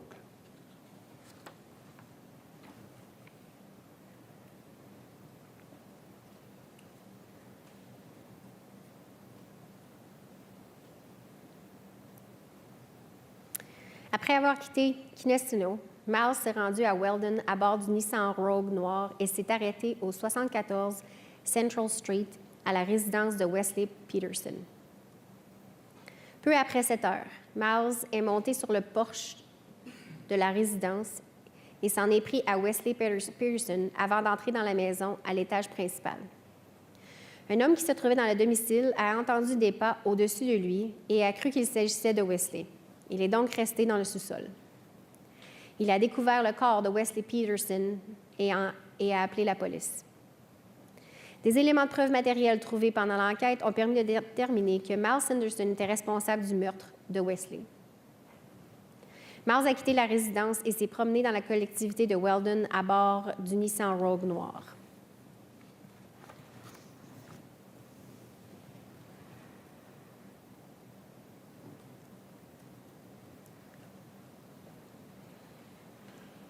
On September 4th, at 7:12 a.m., the first emergency alert was broadcast by the Saskatchewan RCMP. Within 54 minutes of responding to the James Smith Cree Nation, responding officers were able to understand the scope of this event, obtain the required information for an emergency alert, and have that alert prepared, approved, and issued to the public. This was the first of 11 emergency alerts issued by the RCMP to the public from September 4th to 7th. Le 4 septembre, à 7h12, la première alerte d'urgence a été diffusée par la GRC de la Saskatchewan. Dans les 54 minutes qui ont suivi l'intervention de la GRC dans la Nation Cree de James Smith, les agents d'intervention ont été en mesure de saisir l'ampleur de l'événement, d'obtenir l'information nécessaire pour lancer une alerte d'urgence, de faire rédiger et approuver cette alerte et de la faire diffuser au grand public. Il s'agit de la première de 11 alertes d'urgence diffusées par la GRC du 4 au 7 septembre.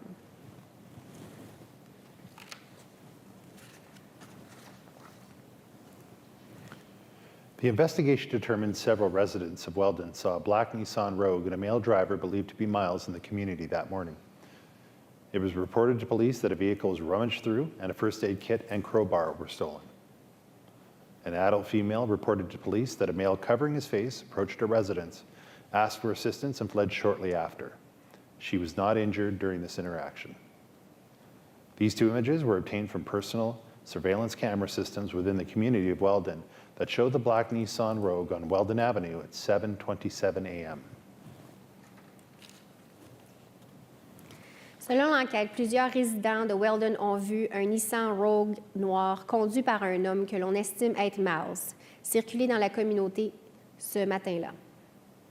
Il a été signalé à la police qu'un véhicule avait été fouillé et une trousse de premiers soins et une barre à clous ont été déclarées volées. Une femme adulte a signalé à la police qu'un homme qui se couvrait le visage s'est approché de sa résidence, a demandé de l'aide et a pris la fuite peu après. Elle n'a pas été blessée pendant cette interaction. Ces deux images ont été obtenues à partir du système de caméras de surveillance personnelle dans la collectivité de Weldon. Elles montrent la Nissan Rogue noire sur Weldon Avenue à 7h27 minutes.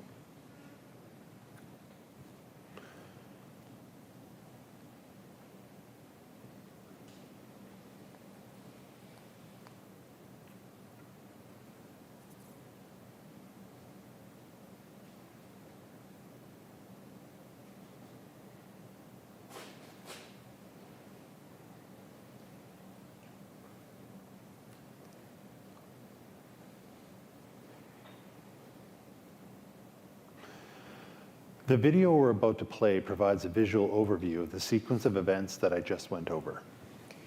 La vidéo que nous allons visionner donne un aperçu visuel de la séquence d'événements que je viens d'évoquer.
Between September 4th and 7th, 2022, police received hundreds of tips of sightings of Miles and Damien Sanderson throughout the province, including on the James Smith Cree Nation, in the Crystal Springs area, and the cities of Saskatoon and Regina.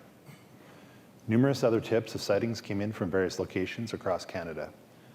RCMP and municipal police services from across the province and country followed up on these tips in an effort to locate and arrest Miles Sanderson. Entre le 4 et le 7 septembre 2022, la police a reçu des centaines d'indices concernant Miles et Damien Sanderson de partout dans la province, notamment dans la nation Cree de James Smith, la région de Crystal Springs et les villes de Saskatoon et de Regina. De nombreux autres indices ont été fournis à partir de divers autres lieux partout au Canada. La GRC et les services de police municipaux de la province et du pays ont donné suite à ces indices dans le but de localiser et d'arrêter Miles Sanderson. In the early afternoon of September 7th, Miles Sanderson approached a house on an acreage in the Crystal Springs area. An adult female heard someone pounding on her door. When she looked outside, she recognized Miles Sanderson from the photographs released by the RCMP. After the female did not answer the door, Miles broke a window and entered the residence through the broken window. Miles confronted the female inside and asked for a vehicle. He was given the keys to a white 2008 Chevy Avalanche, which was full of gas and parked in a garage in the yard. He stole her cell phone, and together they went out to the garage. The police were contacted after Miles left alone in the Avalanche. The RCMP immediately dispatched all available resources to the area to search for the vehicle. En début d'après-midi du 7 septembre, Miles Sanderson s'est approché d'une maison située sur un terrain de la région de Crystal Springs. Une femme adulte a entendu quelqu'un frapper à sa porte.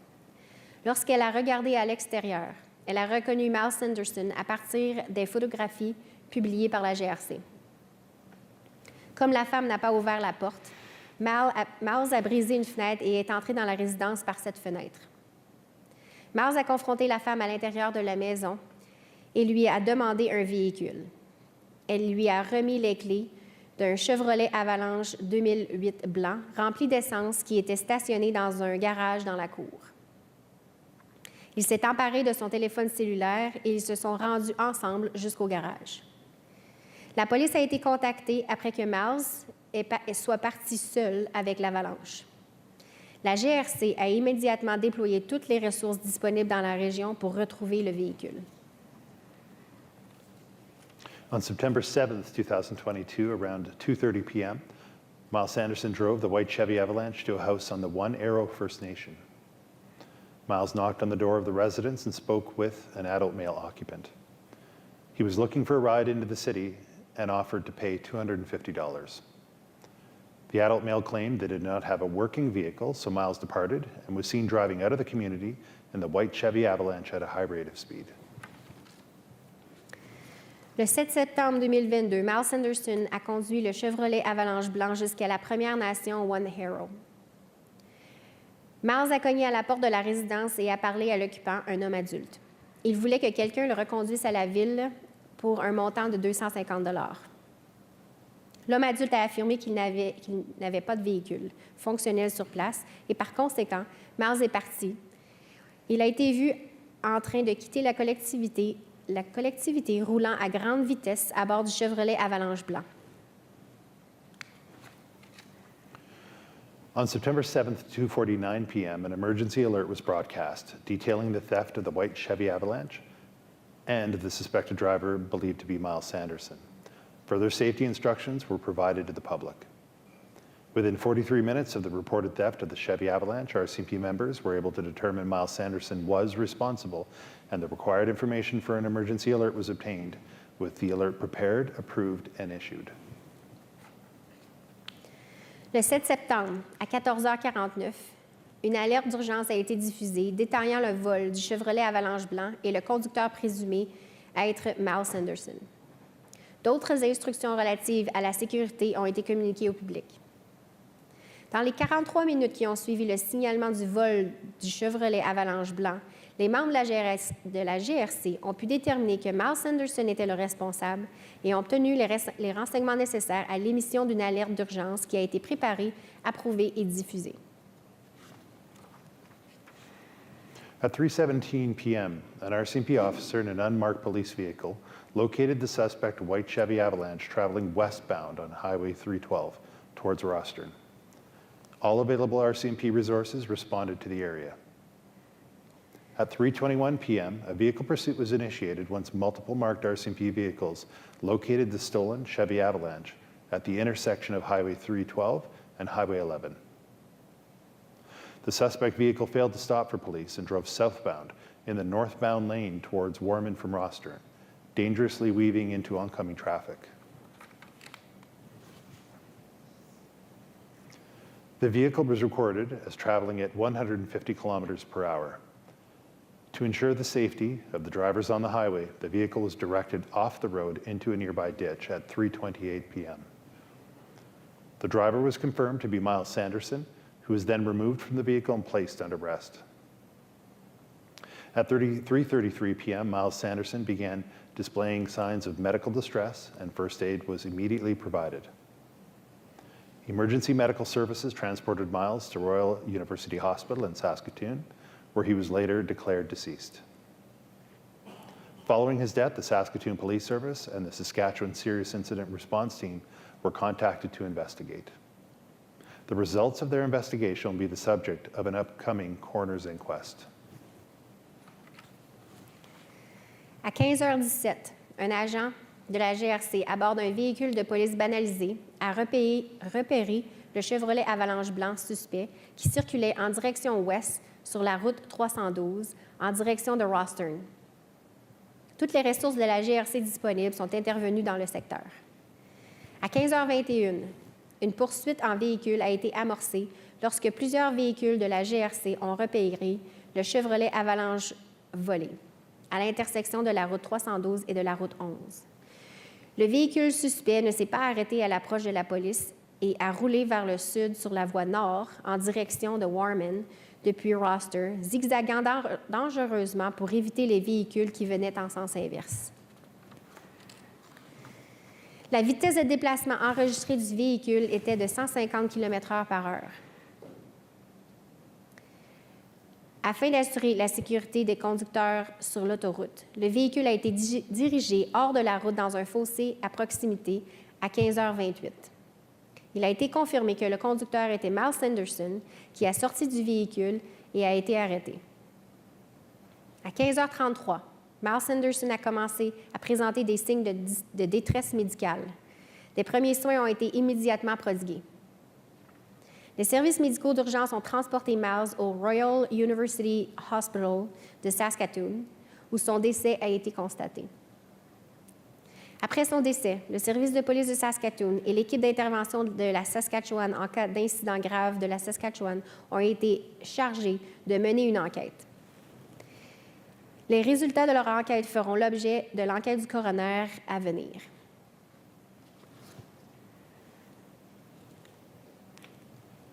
After investigators determined Miles Sanderson was in the Crystal Springs area, police officers conducted an extensive search for the black Nissan Rogue.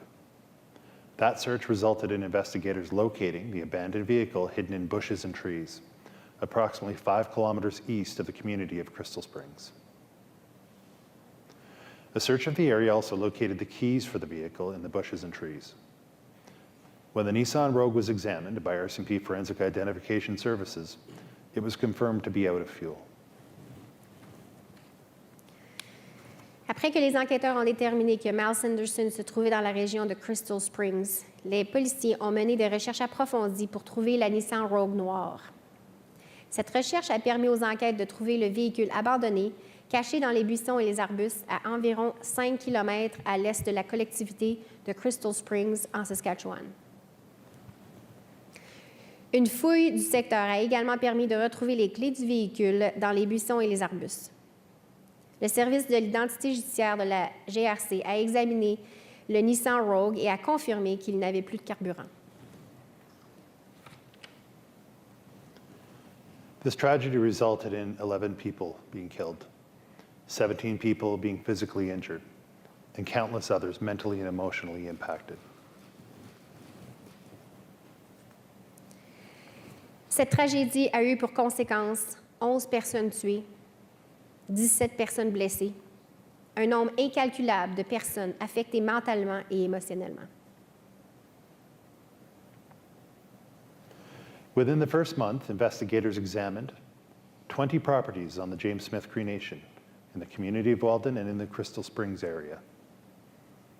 8 vehicles, 6 directly used by Miles Sanderson, the school bus, and 1 vehicle involved at House 33 Abel McLeod Street.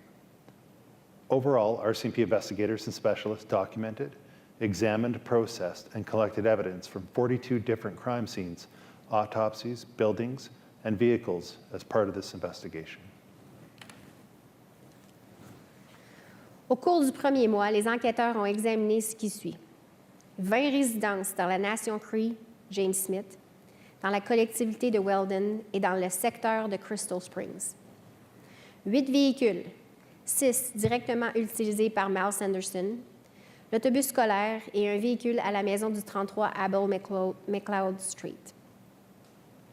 Au total, les enquêteurs et spécialistes de la GRC ont recueilli, documenté, examiné et traité des éléments de preuve provenant de 42 scènes de crime, autopsies, bâtiments et véhicules différents dans le cadre de l'enquête. This investigation is not complete. Over the past nearly 8 months, the Saskatchewan RCMP has, over 500 RCMP officers and employees from across Canada have been directly engaged in the investigation, utilizing all available expertise, equipment, and technology. Additional support was provided by our municipal policing partners and the Saskatchewan Coroner's Service. There have been over 1,250 investigational tasks assigned, with new additional tasks still being identified. There were 697 exhibits seized during the course of the crime scene processing, with multiple forensic laboratory services submissions. Further DNA analysis is ongoing. 257 witness interviews were completed by investigators and behavioral science branch experts. Approximately 750 gigabytes of data has been processed to date, which is made up of over 94,000 files. This investigation equates to 11 separate homicide investigations and 17 separate attempted murder investigations. 4 packages of investigative disclosure have already been provided to the Department of Justice as part of our upcoming Saskatchewan Coroner's inquests, with additional disclosure packages being prepared. L'enquête n'est pas terminée. Au cours des 8 derniers mois, à la GRC de la Saskatchewan, plus de 500 agents et employés de la GRC de tout le Canada ont participé directement à l'enquête, en utilisant toute l'expertise, l'équipement et la technologie disponibles. L'enquête n'est pas terminée. Du soutien additionnel a été fourni par nos partenaires de services de police municipaux et le service des coronaires de la Saskatchewan. Plus de 1250 tâches d'investigation ont été assignées. D'autres tâches continuent d'être définies. Le traitement des scènes de crime ont donné lieu à la saisie de 697 pièces à conviction, dont plusieurs ont été examinées par le service de laboratoire judiciaire. D'autres analyses de l'ADN sont en cours. Les enquêteurs et les experts de la sous-direction des sciences du comportement de la GRC ont procédé à 257 entrevues avec des témoins. Environ 750 gigabytes de données ont été traitées jusqu'à maintenant, et ce qui représente plus de 94 000 dossiers. Cette enquête équivaut à 11 enquêtes sur des homicides distincts et à 17 enquêtes sur des tentatives de meurtre distincts. 4 dossiers contenant des documents d'enquête ont déjà été fournis au ministère de la Justice en vertu de l'enquête du coroner de la Saskatchewan à venir, et d'autres dossiers sont en cours de préparation.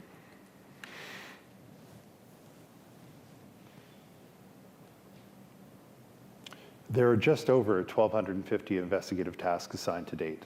The following items remain outstanding, including RCMP Forensic Laboratory Services analyses on items submitted for DNA examination.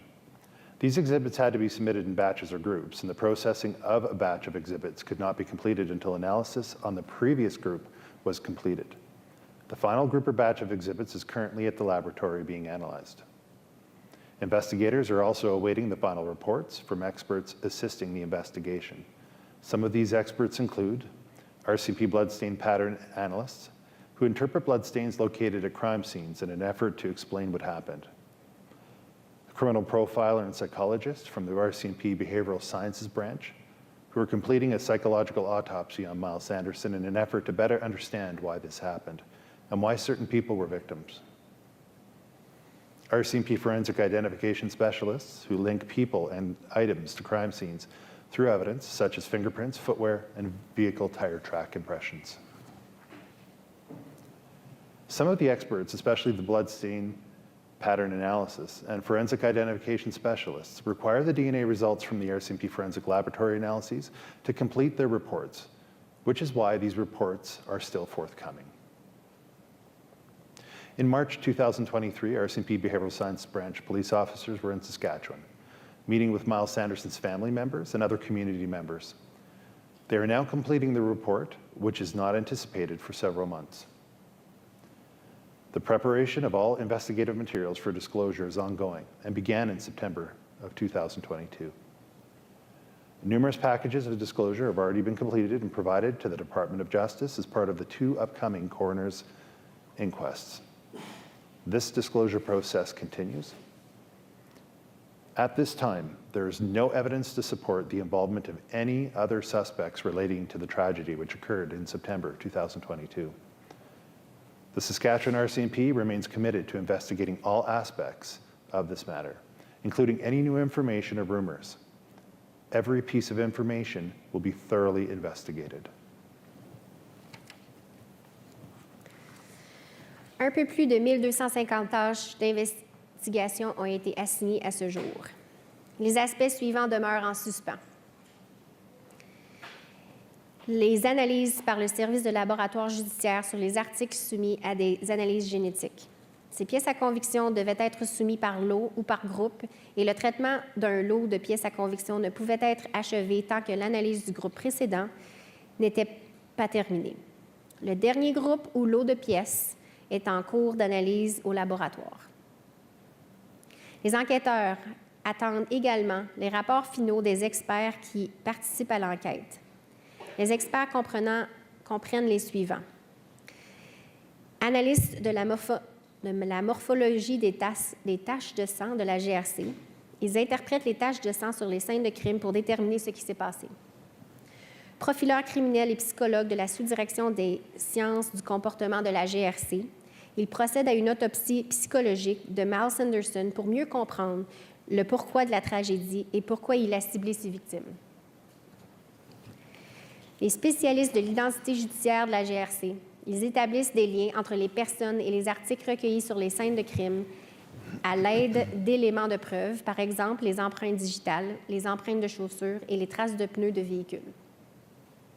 Certains experts, en particulier les analystes de la morphologie de taches de sang et les spécialistes de l'identité judiciaire, ont besoin de résultats des analyses génétiques effectuées par le laboratoire judiciaire de la GRC pour terminer leur rapport, ce qui explique pourquoi ces rapports ne sont pas encore disponibles. En mars 2023, les agents de la sous-direction des sciences du comportement de la GRC se trouvaient en Saskatchewan pour rencontrer les membres de la famille de Miles Sanderson et d'autres membres de la communauté.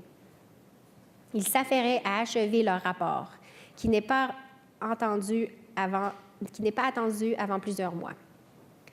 La préparation de tous ces documents d'enquête en vue de la divulgation a débuté en septembre 2022 et est en cours. De nombreux dossiers de divulgation sont déjà prêts et ont été fournis au ministère de la Justice dans le cadre des 2 enquêtes du coroner à venir. Le processus de divulgation se poursuit. À l'heure actuelle, aucun élément ne permet de confirmer l'implication de d'autres suspects dans la tragédie survenue qui s'est produite en septembre 2022. La GRC de la Saskatchewan demeure déterminée à faire enquête sur tous les aspects liés à l'enquête, y compris les nouveaux renseignements et les rumeurs. Chaque élément d'information fera l'objet d'une enquête approfondie.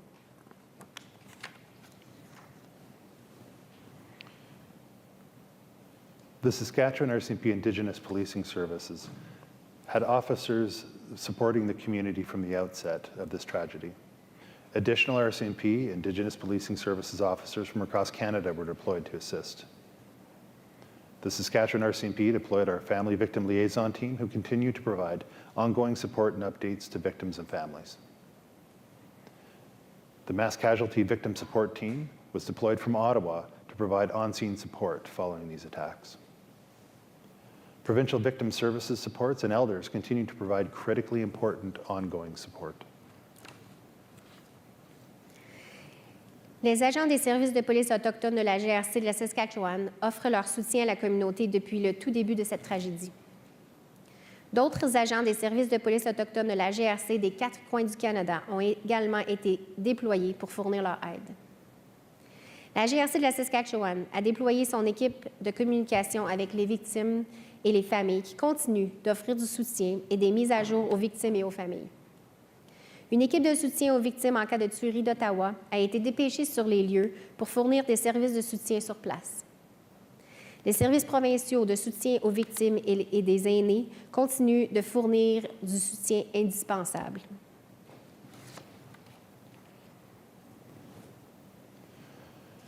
That concludes the presentation portion of today. Before we go to the question and answer period, I'd like to say a few words in closing. I know this has been a lot of information to take in, and for many, this will be a difficult day. There were many brave actions carried out by community members from the James Smith Cree Nation in Weldon on September 4th of last year. I'd like to thank all of you for doing your part in keeping one another safe. Your actions were nothing short of selfless and heroic. Although I'm not able to provide specifics into our response and ongoing investigation until the following of the coroner's inquests, I can say that our investigators and employees responded quickly following the reports of stabbings and homicides in the James Smith Cree Nation. And as the calls continued coming in, all available resources were deployed. RCMP officers and supports from all across Canada were brought in to help in those first days. Given the breadth and complexity of what happened, the investigation remains ongoing. Nearly 8 months later, being the officer in charge of RCMP officers and employees completing this ongoing work, I see the hours, level of detail, and unwavering dedication that has been and continues to be put in by them. Some of the investigating officers were even previously posted to the James Smith and Weldon areas. Their community expertise and perspective has been vitally important to this investigation. The very nature of this, having officers living, working in, and raising their families and communities across this province, speaks to the connection the RCMP officers have with the people and places they serve. Many of the officers and employees have dealt with other traumatic experiences in the line of duty. This was at the core of their motivation to do a thorough and complete investigation, to help eventually bring some closure to the survivors and families in this case. These homicides, the investigation into them, and the apprehension efforts have all impacted all of the RCMP investigators and civilian employees who responded. They poured their hearts and souls into this investigation. Although they can never truly know the pain that you, the community, have felt, please know that they have mourned your losses along with you and have been dedicated to bringing closure and healing to you and your communities through their actions each day. This investigation remains a priority of the Saskatchewan RCMP. Major crime investigators, forensic specialists, and civilian employees continue to do important work on this investigation in preparation for the upcoming coroner's inquests. We have a core team of people who have displayed outstanding dedication and tireless service to the RCMP and to helping the impacted communities. The presentation you saw here today is a result of the diligent work of those investigators and employees. They have my sincere thanks and appreciation. On Sunday, September 4th, 2022, we truly witnessed the worst of humankind and the best of humankind. The worst in the tragic murders and horrific injuries inflicted that day. The best in the brave, caring, and selfless acts of community members and first responders that came to the aid of the injured and dying. Please know that you and your communities remain in the thoughts of all the Saskatchewan RCMP employees and officers. Thank you. Ceci conclut la présentation d'aujourd'hui. Avant de passer aux questions et réponses, j'aimerais dire encore quelques mots en conclusion. Je sais que ça représente beaucoup de renseignements à digérer, que la journée sera difficile pour bon nombre d'entre vous. Les membres de la collectivité de la Nation Cree de James Smith et de Weldon ont montré une grande bravoure le 4 septembre de l'an dernier. J'aimerais vous remercier, tous et toutes, d'avoir fait votre part pour assurer la sécurité de votre collectivité. Les gestes que vous avez posés n'étaient rien de moins qu'altruistes et héroïques. Même si je ne peux pas divulguer de renseignements très précis sur notre intervention et notre enquête en cours avant que les enquêtes du coroner ne soient terminées, je peux dire que nos enquêteurs et nos employés ont réagi rapidement dès le signalement des agressions au couteau et des homicides de la Nation Cree de James Smith et qu'au fur et à mesure que nous continuons à recevoir des appels, toutes les ressources disponibles ont été déployées. Les agents de la GRC et des renforts de partout au Canada ont été envoyés sur place pour offrir de l'aide pendant les premiers jours. Compte tenu de l'envergure et de la complexité des événements qui sont survenus, l'enquête suit encore son cours près de 8 mois plus tard. En tant qu'officier responsable des employés et des agents de la GRC qui effectuent le travail en cours, je vois les heures consacrées au dossier ainsi que le niveau de détail et le professionnalisme sans faille du travail qu'ils ont effectué et qu'ils continuent d'effectuer. Certains des enquêteurs étaient même déjà en poste dans les secteurs de la Nation Cree de James Smith et de Weldon. Leur expérience et leur connaissance de ces collectivités ont été un élément crucial dans l'enquête. Le fait même que des agents vivent et travaillent dans les collectivités de partout dans la province et y élèvent leurs enfants témoigne du lien qui unit les agents de la GRC aux collectivités et aux gens dont ils assurent la sécurité. Beaucoup des agents et des employés ont vécu d'autres expériences traumatisantes dans l'exercice de leurs fonctions. Cette réalité était au cœur de leur motivation de mener une enquête rigoureuse et complète afin d'offrir de l'aide et ultimement de permettre aux familles et aux survivants touchés par les événements de tourner la page. Les homicides, l'enquête menée à leur sujet et les efforts déployés pour arrêter les responsables ont eu un effet sur tous les enquêteurs de la GRC et les employés civils qui sont intervenus. Ils se sont dévoués corps et âme à l'enquête. Même s'ils ne connaîtront jamais véritablement la douleur que vous, la communauté, avez ressentie, vous devez savoir qu'ils ont pleuré vos disparus avec vous et qu'ils déploient tous les efforts possibles jour après jour pour vous aider, vous, collectivité, et vous donner et vous aider à tourner la page et à panser vos blessures. L'enquête demeure une priorité pour la GRC de la Saskatchewan.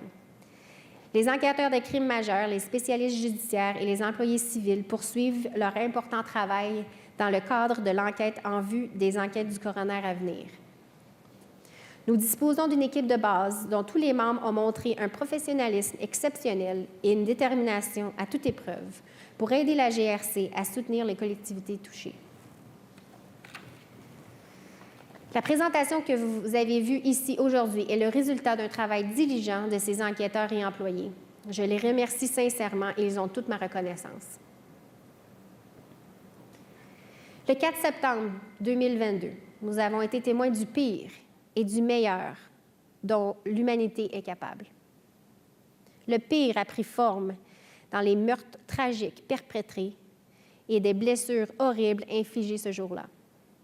Le meilleur a été incarné par les membres de la communauté et les premiers intervenants qui ont posé des gestes braves, bienveillants et altruistes et qui sont venus en aide aux personnes blessées et mourantes. Soyez-en sûrs, vos collectivités et vous restez dans la pensée de l'ensemble des employés et des agents de la GRC de la Saskatchewan. Merci. We'll now get into the question and answer period. As I mentioned before, we'll have 45 minutes for questions. We'll ask reporters to line up at the floor microphone and to please respect the 2 questions limit. Nous allons maintenant passer aux questions et réponses. Comme je l'ai dit auparavant, nous disposons de 45 minutes pour les questions. Nous demandons aux journalistes de s'aligner sur le microphone de la salle, et de respecter la limite de 2 questions.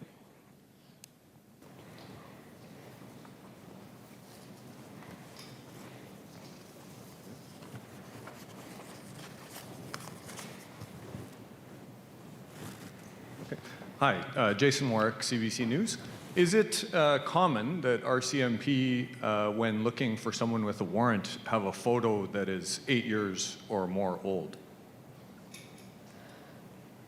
Well, it depends on the circumstances, and it depends on the individual. You know, we're not allowed to go and just randomly take pictures of individuals. So depending on their criminal history and when those photographs were taken as part of charges against them, it would dictate when the photographs were on our files, when we would last have those photographs. Since you identified that fact in this case, has anything been done to ensure that they are more current? No, nothing's been changed because, again, those requirements for fingerprints and photographs come as a result of criminal charges. So if someone hasn't been charged for a period of time, we can't go and demand an updated photograph from them or wouldn't have that information on file.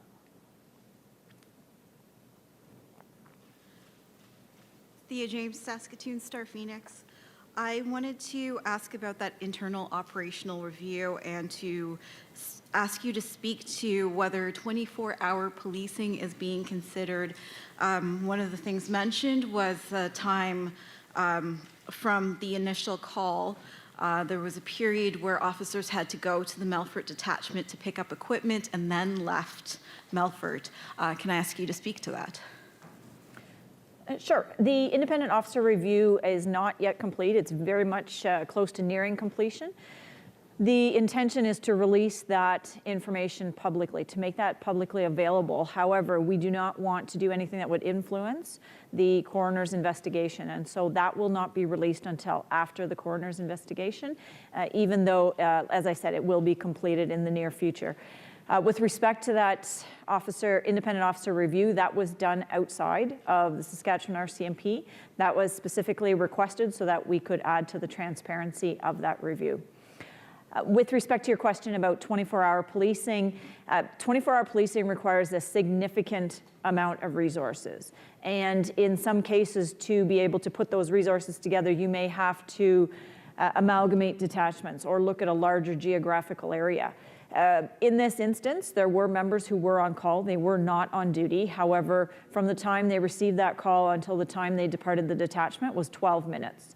And so it wasn't a large amount of time, although we recognize, minutes are very important. But to be able to institute 24-hour policing, we would need a significant amount of additional resources across this province to be able to do that. Second question, can you speak to how many officers in total had been dispatched to James Smith Cree Nation the morning of September 4th prior to that emergency alert being issued, and which detachments were they from? I don't have that specific information, but we were dispatching as many resources as possible to provide that additional assistance to those first 2 officers who were our initial responders. Malone with the Canadian Press. To start with a clarification, in today's slideshow, you said 17 injured in your September 5th release, and kind of any subsequent information, it said 18 injured. Can you explain that difference in number? That was the information that we were receiving, and keep in mind, as the information was coming in, we were trying to find that delicate balance of getting information out so the public had as much information as possible while making sure we had accurate information. In this instance, we initially thought there were 18 injured, but then through the investigation, as it was unfolding, we're able to confirm there was in fact 17 individuals. At what point did you suspect in your investigation or have information that he was not in Regina? I can't give you a specific time. That information that went out, that base that we thought he was in Regina, was based on information we were receiving from tips. The alert went out, and then additional requests for any information as to the individual's whereabouts. At the point in time of Sunday, September 4th, we were not yet aware that Damien was deceased.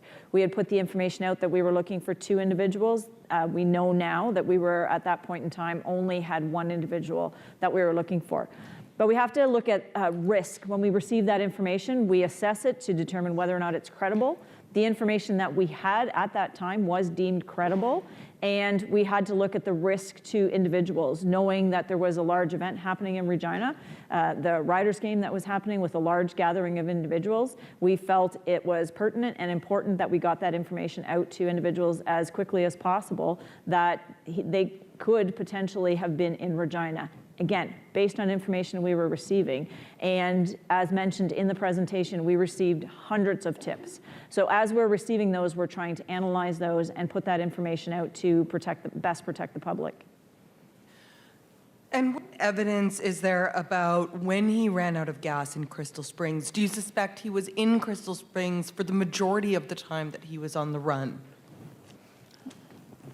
Well, that information specifically will be covered in the, I'll start again. Based on the investigation, that information will also be covered in the upcoming coroner's inquest specifically.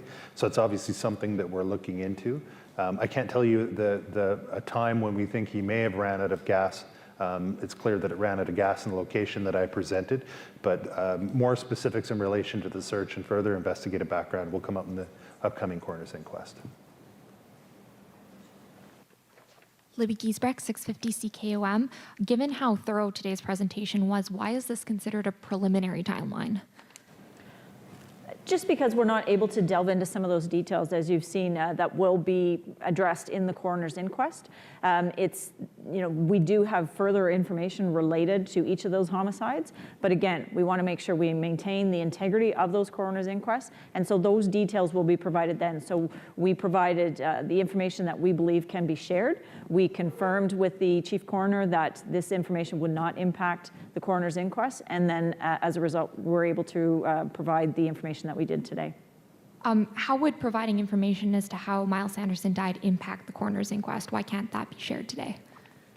Because one of the coroner's inquests is specifically addressing that, the manner in which he died and how that occurred. So that will be provided at that coroner's inquest.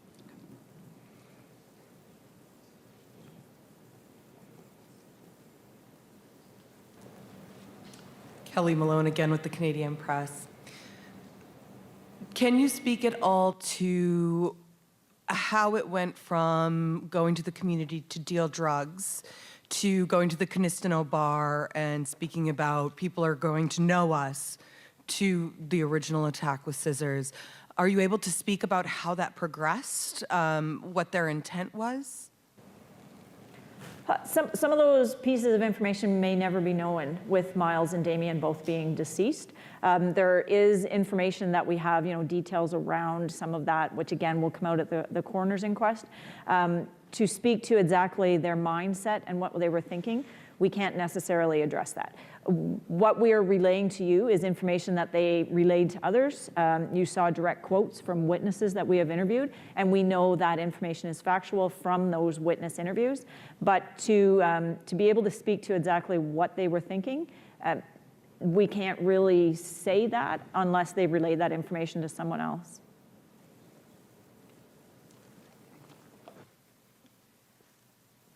Good morning, Camille Cusset from Radio-Canada, CBC. I know you already answered, but I need a translation in French, please. Why the GRC thought that Miles was in Regina at a moment in the time? You can answer it. Okay. I'll provide the information in English, and Sergeant Soucy will provide you that information in French. Again, that was based on information that we had received from tips from the public. Initially, we assessed that information and believed at the time that it was credible information. It was received from more than one source, information of those sightings and those tips. We assessed that against the risk to the community based on the fact that there was a large event occurring in Regina that day, a large gathering of individuals, and we felt there was a risk there. And as a result, we put that information out to the public. Alors, initialement, on a reçu l'information à partir d'un indice du public qui nous avait été donné. L'information avait été reçue de plusieurs personnes. Ce n'était pas juste une information d'une personne. Alors, à ce moment-là, on a cru que l'information était valide. À ce moment-là, on devait s'assurer de la sécurité du public. Et compte tenu que dans la population de Regina, à ce moment-là, il y avait un grand événement avec la game de football qui était annoncée cette journée-là. On devait s'assurer qu'on transmettait cette information-là le plus rapidement possible à la population, juste en cas où l'information était véridique à ce moment-là. Par contre, en continuant l'enquête, on s'est rendu compte que l'information n'était pas valide, mais à ce moment-là, on se devait d'assurer la sécurité du public et c'est pourquoi l'information a été donnée au public à ce moment-là.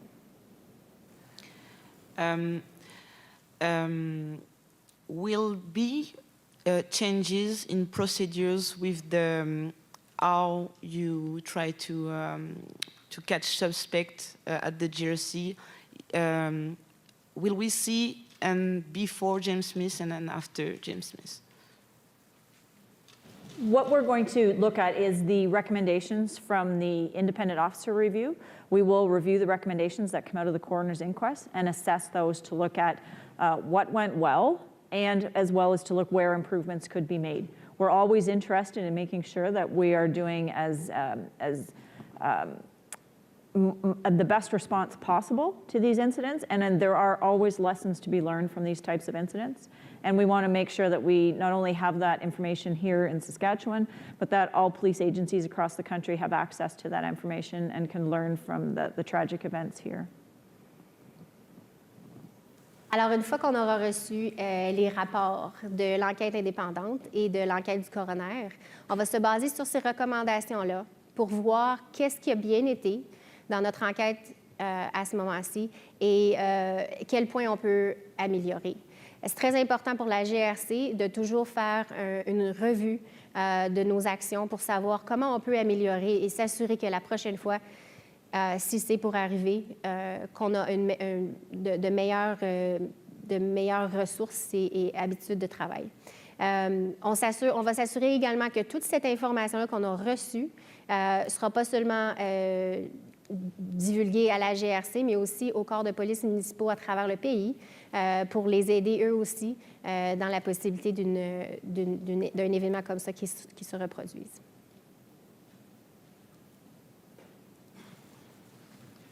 Hello, Nathaniel Dove, Global News. I'd like to start off. So officers arrived at 6:18 at James Smith Cree Nation or thereabouts, but Miles Sanderson was still active then, still going from house to house, and RCMP were receiving reports.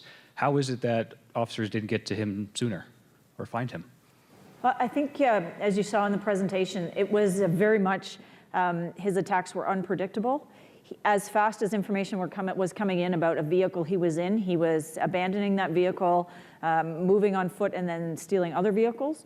And so it was a very rapidly unfolding, very dynamic and chaotic situation. And as information comes in, it wasn't a situation where he was moving down a single street that he could be interrupted at some point in time there. So it's about receiving that information and then assessing that information, trying to follow up and keep up with as fast as he was, like I said, abandoning vehicles and moving on to a new vehicle. And my follow-up question, I'm hoping you can comment on your relationship with the communities at James Smith. This is more sort of logistical timeline stuff. I know the families are looking for more of the how and why, which I get that is coming from the inquest later on, but that's still what they're hoping for and hoping for as soon as possible. So I'm wondering if you can speak to that and your interactions with the communities. And as much as we're committed to putting the information out public and providing it in this media briefing today, our primary interest is the support of the victims and support of the survivors and the victims who were killed in the attacks and their families. And that is why we held a briefing yesterday, to make sure that they were aware of this information. It is very important to us that they receive that information first. We have very dedicated RCMP employees who are working as family liaison officers with the families of the victims. And they have had very close interactions with the families on a regular basis. We also have continuing engagement with the community there through our Indigenous policing services, Melfort detachment members. And we're very committed to participating in activities such as cultural activities. Yesterday, we participated in a pipe ceremony, in smudging, and are committed to making sure that respect for those cultural activities is part of our response and the information that we provide. Seeing as there's no one at the other mic right now, I might ask a question actually to the coroner, since he's here and I have the mic. Sir, will you be able to speak to us today? Afterwards, thank you.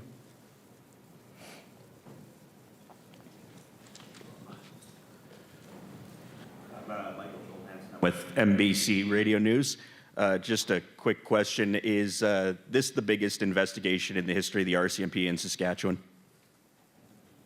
It is certainly probably the most complex investigation. We have unfortunately seen other investigations.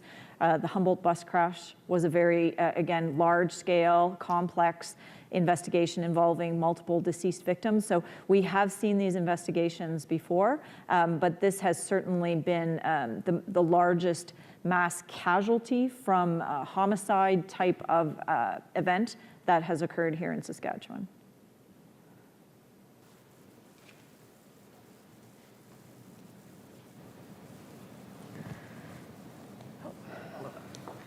Kelly Malone, Canadian Press. One follow-up to my colleagues as well, asking about Regina. You spoke about the original tip was about 2 people in a vehicle that matched, and it seemed credible. When you knew Damien was deceased, why not reach out to Regina and let them know, especially considering they were considering canceling school and a lot of those other actions in response? We were in constant contact along with our municipal partners at Regina Police Service, looking at the risk to that. There is some parts of that information we were receiving. We were looking at following up locations, and all of those pieces were unfolding during those days after September 4th. And based on what you've laid out today, does that mean you do not believe he was in any other communities during that time? Or have you just not been notified that he could have been in other locations? There is further information as to his actions. We don't know each and every specific action, where he was in those days specifically, but more of that information will come out at the coroner's inquest that our major crimes personnel have put together. When it comes to where exactly he was, we received those tips from across Canada. We received them from as far away as British Columbia, and callers were contacting us and making statements as, they're 100% certain that he is in British Columbia, and we know that now not to be true. So, it does take time as we assess each one of those tips and the information as it comes in to determine which is credible information or not as it unfolds.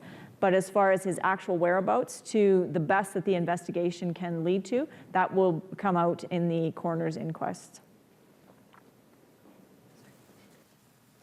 Hi. RCMP put out a total of 11 emergency alerts during this event. In hindsight, was that an appropriate number to put out? Should there have been more? Should there have been less? Each one was assessed significantly before those alerts were put out as we were addressing the situation that was unfolding. There were additional events. Keep in mind that there were other calls for service that we felt impacted public safety during that same week. So as we were dealing with this, there were some significant incidents involving firearms that we felt were an impact or could impact public safety, and that is where some of those alerts came out. So not all of them were necessarily related to this event, but they were occurring during the 4th to the 7th of September. The ones related to this event, again, we assessed those and analyzed those and believed they were important, that the public knew the information. You certainly can't put out those types of alerts with every new piece of information that comes out. It has to be assessed to make sure that people don't become numb to those alerts, that they miss something that's important because they've received so many of them that they're not even paying attention to them. So there is a delicate balance there. But we did assess the information as it was coming in and felt the alerts we put out were appropriate. Hi, Melissa Ridgen, Global News. I'm just looking for some clarification that there had been a disclosure at the bar, either on the 2nd or the 3rd, saying that the brothers were on a mission. Had that ever been communicated to police in conjunction with any of the calls prior to the killings, or was this information that you learned after all of this had happened? This is information learned during the homicide investigation in the following days after the attack. So days later is when you'd heard that they were on this mission. Did they say anything to the people at the time about what the mission was specifically? Further details about that will be released during the upcoming coroner's inquest, so I can't go into that. We interviewed, as you saw, hundreds of witnesses, so the information was quite detailed, so that'll be part of upcoming with the coroner's inquest. Okay, thanks. Hello, Sam Sampson from CBC National News. Along those same lines, we've been speaking with community members who are still very concerned about the drug trade in James Smith Cree Nation. What kind of investigations and, I guess, surveillance is the RCMP doing right now in the community to make sure that we prevent something from happening like this again? Most definitely. We have been certainly addressing the issues at James Smith, the concerns from the community, and we're going to be doing further intensive investigations there targeting drug trafficking. Throughout the province, this is an issue that it has been identified in multiple communities, unfortunately, throughout our province, and our focus is to look at the highest risk areas, as well as impact to the communities, and making sure that we're applying our resources as best we can in those areas. We have ongoing projects right now, and we will see additional projects that will focus on James Smith and the drug trafficking in that location. Is James Smith included in one of those high-risk areas that you're speaking of? Yes, and mostly because of, when we look at impact, right? We see what they have been through, and so you have to weigh not only the extensiveness, but also impact to community, and I think impact right now is so significant for James Smith that that does certainly elevate them on our list of areas that we need to focus on. Thank you. Thea James, Saskatoon Star Phoenix. Just a clarification question regarding the discovery of Damien Sanderson. When it comes to the area that he was found or where he was located, had that area been searched prior to the discovery of his remains? And can RCMP speak to what led to searching that area at that time? I can't comment on specifics because those specifics will be covered in the upcoming coroner's inquest. I can say generally that when you have an event like this that occurs, there's multiple, obviously, crime scenes and areas. So as officers responding and investigators identify those areas, they're contained, they're searched. So in relation to that specific area being searched before, I can't necessarily provide a comment, but what I can say is that the discovery of his remains was the first time that we would have saw that. Thus the information regarding the timeline. And in generally, you have to remember there was multiple crime scenes. So once public safety was satisfied and we ensured that no other victims were in other locations, larger areas were secured and contained, and investigators worked from the outside in and making sure we didn't miss anything or deliberate areas. And then obviously as new information unfolded, the investigators followed up with that. And all of that will be provided in the coroner's inquest. And second question, with regards to drone or surveillance aerial technology, was that deployed during the search for Miles Sanderson? It was in certain areas. Since that time, we have expanded our capabilities within drone or remotely piloted aircraft and unmanned aerial vehicles within the province. So we now have that technology at specific detachments throughout the province, and we're continuing to expand as our financial resources allow us to do that. And we're seeing great success from that. Last week, we had a detachment in the middle of our snowstorm that an individual went missing. He was lost and was able to contact police before losing communication. But within 23 minutes of deploying that technology, we had located the individual. So we're seeing lots of success with that, and we are continuing to expand in that area because we do believe there is benefits to using that technology. Okay, so that concludes today's events. Voici qui conclut l'événement d'aujourd'hui. We'll be publishing some of the information you've heard here today on our public website. Nous publierons certaines des informations que vous avez entendues aujourd'hui sur notre site web public. Thank you everyone for coming et merci tous d'être venus.